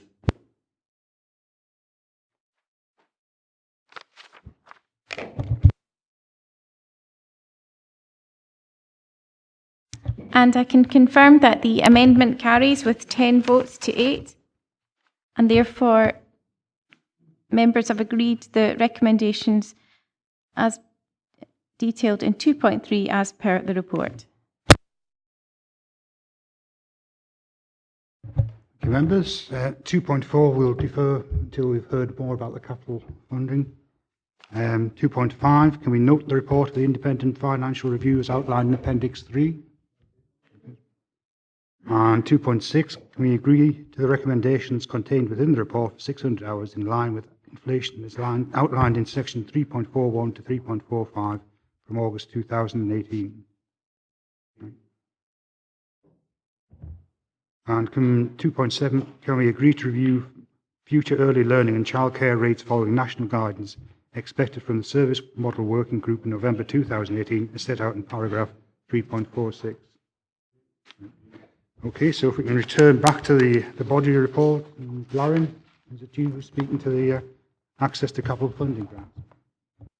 Thank you, Chair. There had been obviously within the blueprint from the Scottish Government, there was a desire to provide an opportunity for the capital funding made available for delivering early learning and childcare to be available for private voluntary providers if that was deemed appropriate.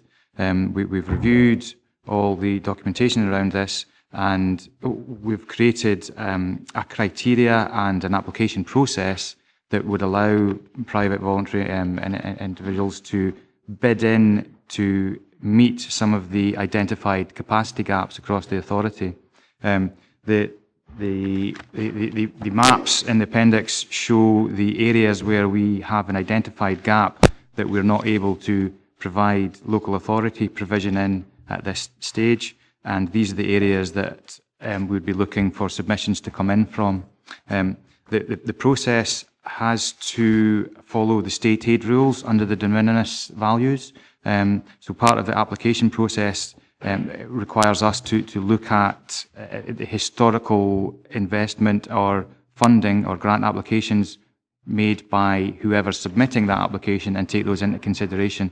So the total amount that any single application would be eligible for is €200,000. However, that may be slightly reduced depending on any other applications they've made in the last 3 years. Now, I would stress that that level is a maximum value, and until we get the applications in, we're not going to know precisely how much will be allocated to each application and how many applications will be successful in that process. We have set a deadline for that process to go through, and we're looking towards sort of November, December time, really to have that in so that we know exactly if we still have a capacity gap that we need to address through local authority provision. But happy to take any questions on the process. Members? Nope. Okay, in that case, can we go back to the recommendation? I can find it. 2.4, agree to provide access but to capital funds as set out in section 3.3 and outlined in Appendix 2A, 2H. Agree with that? Thank you. And just once again, Stuart, for all his hard work and his excellent report. Thanks very much.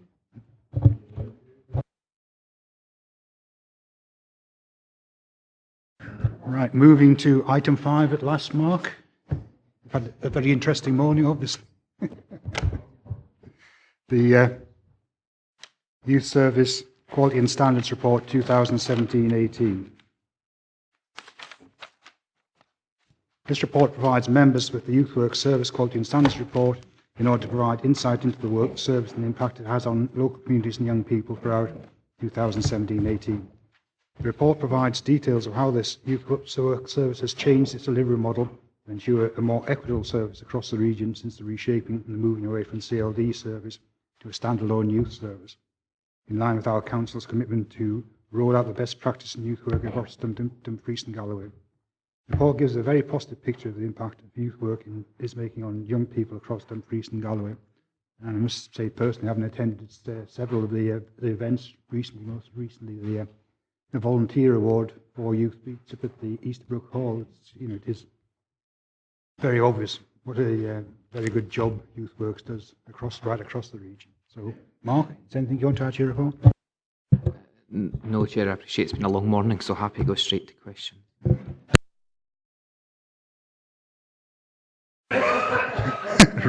Ronnie? Yeah, I'd just like to echo your sentiments here, Jeff. I think, I'd like to congratulate Mark and his team. They've provided a gold star service for our youth throughout the region.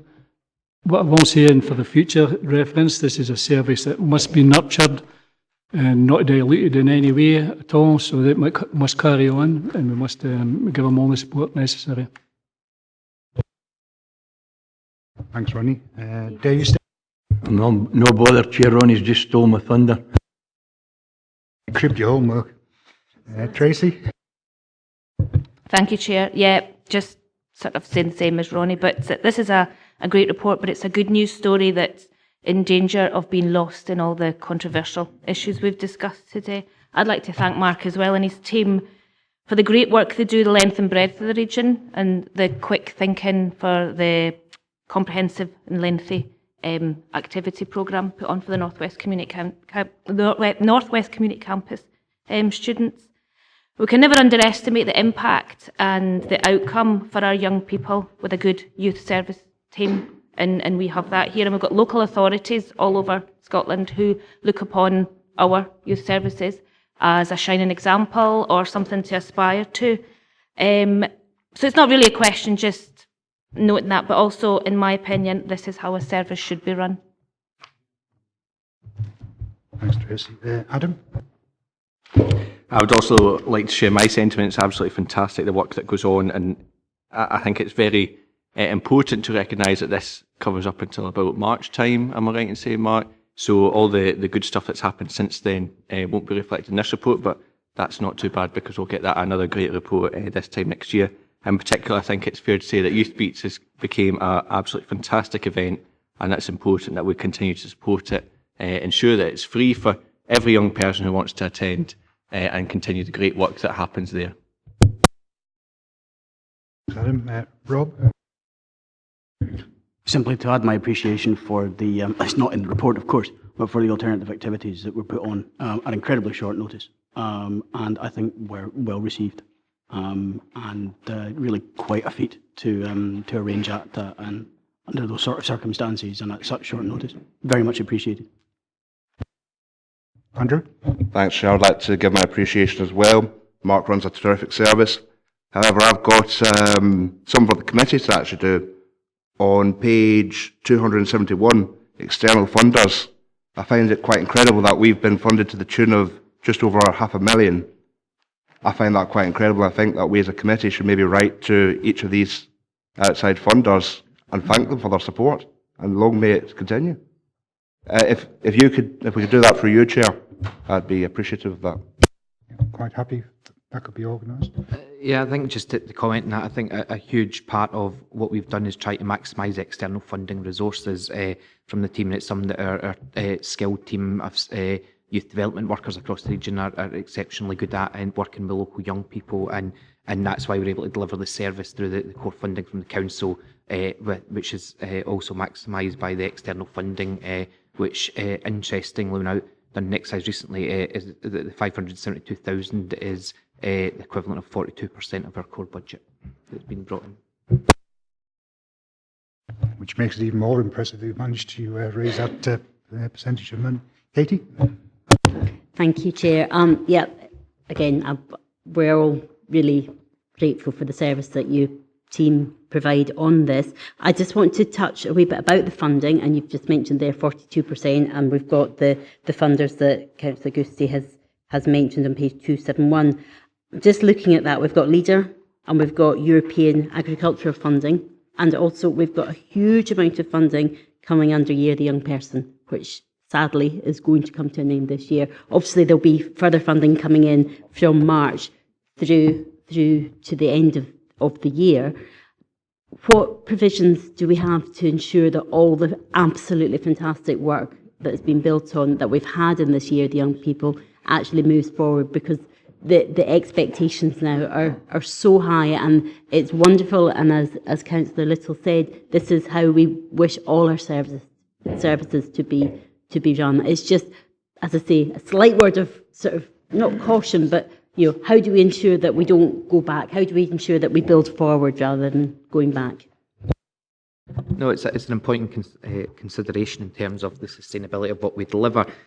In terms of that, just over $500,000 that's been brought in terms of external funding, around or just over 200,000 of that was in relation to Year of Young People. However, what we tried to do with that is maximise the fact that if funders were able to fund 3 years, that we actually went for the maximum grant award, so that it wasn't just a one-off for 2018.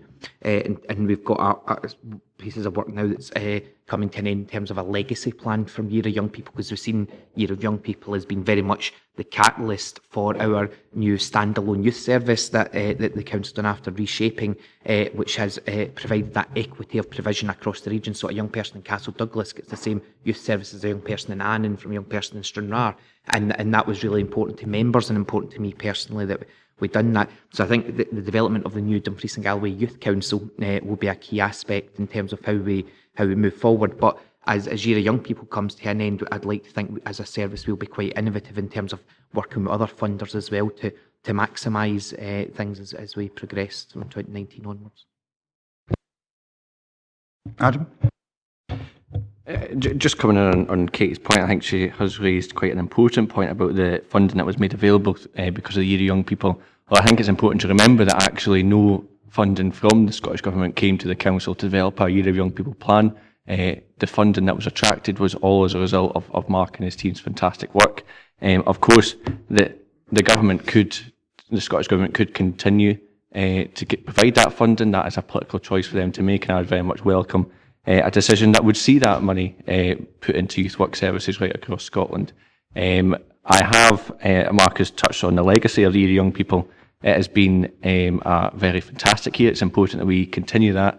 I have wrote to the Minister for Children and Young People because I know that the Scottish Government have a very ambitious legacy, and we're not entirely sure what that would look like or what guidance they have given.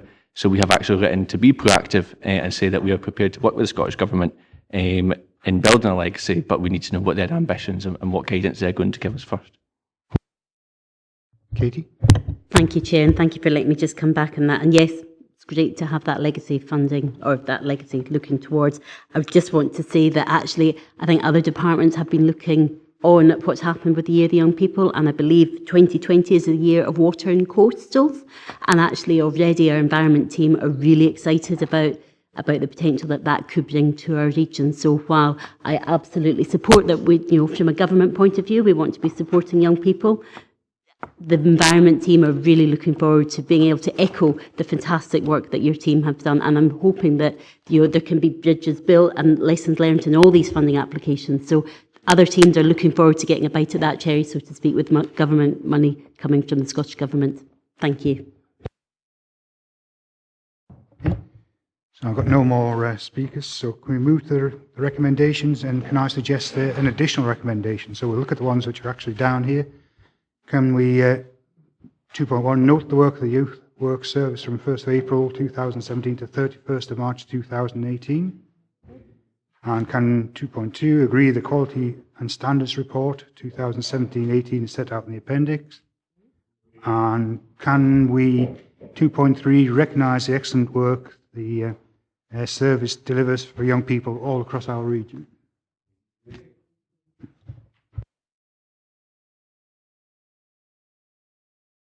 Right, fair whizzing through these now. So item 13 on page 279, Community Learning and Development Partners Strategic Plan 2018 to 20. As part of the CLD Scotland regulations, every local authority requires to produce their plan with partners every 3 years, which outlines how it will secure the adequate and efficient provision of CLD. This cuts across wide-ranging themes such as early intervention activities, improving life chances for all, and helping to build stronger, more resilient communities. The majority of council directorates, health and social care, colleges, third sector, Dumfries and Galloway, and hundreds of community organisations and groups across our region all contribute to this agenda.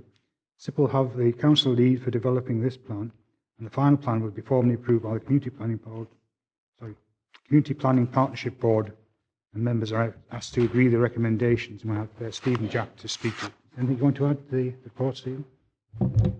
Just quickly, Chair, that the plan builds on the successful Education Scotland inspection from November, December last year, which really outlined that we were on the right lines as an authority and partners, and it really is an extension of that work that's led into the development of the new plan. Members? Ronnie? I'd just like to thank Stephen. And why does all the good news come at the end of the committee papers? This is actually a very good news story as well. It's building on year to year, and I think they should be congratulated as well. Thank you.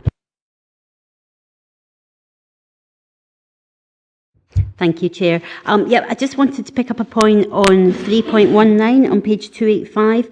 An easy read version of the plan will be produced to help foster understanding and awareness across our community, volunteers and learners. Can I make a request that that plan is put into a dyslexic-friendly format? That's a format that's it's an industry standard, so to speak. And I'm aware that certainly Emma Harper, MSP, has been leading a campaign for dyslexic-friendly information to go out. So as somebody who is dyslexic, it would be really useful. And I'm aware that Dyslexia Scotland are holding an event for parents in Dumfries. They've announced on their Facebook page. I don't know if the council are working with Dyslexia Scotland. I would love to see that we were. And certainly if there's input that we can get from Dyslexia Scotland with that, that would be really useful. But an excellent report, and thank you for your hard work. Ronnie? Yeah, just on that, maybe something that the communications unit can look at as well, so we can see what can go up on the websites, and as well as looking at other formats which are user-friendly to people that have difficulty with, perhaps dyslexia or other forms. Chair, happy to take forward all those points, yep. So I have no more speakers, so can we move to the recommendations? Can we agree 2.1? Note 2.2? And note 2.3, although I think there is an error, it should be paragraph 319 rather than 318. Okay, happy with that? Thanks, Stephen.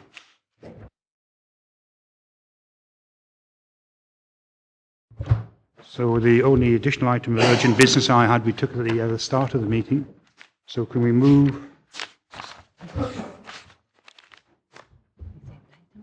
Yeah, Local Government Act 1974.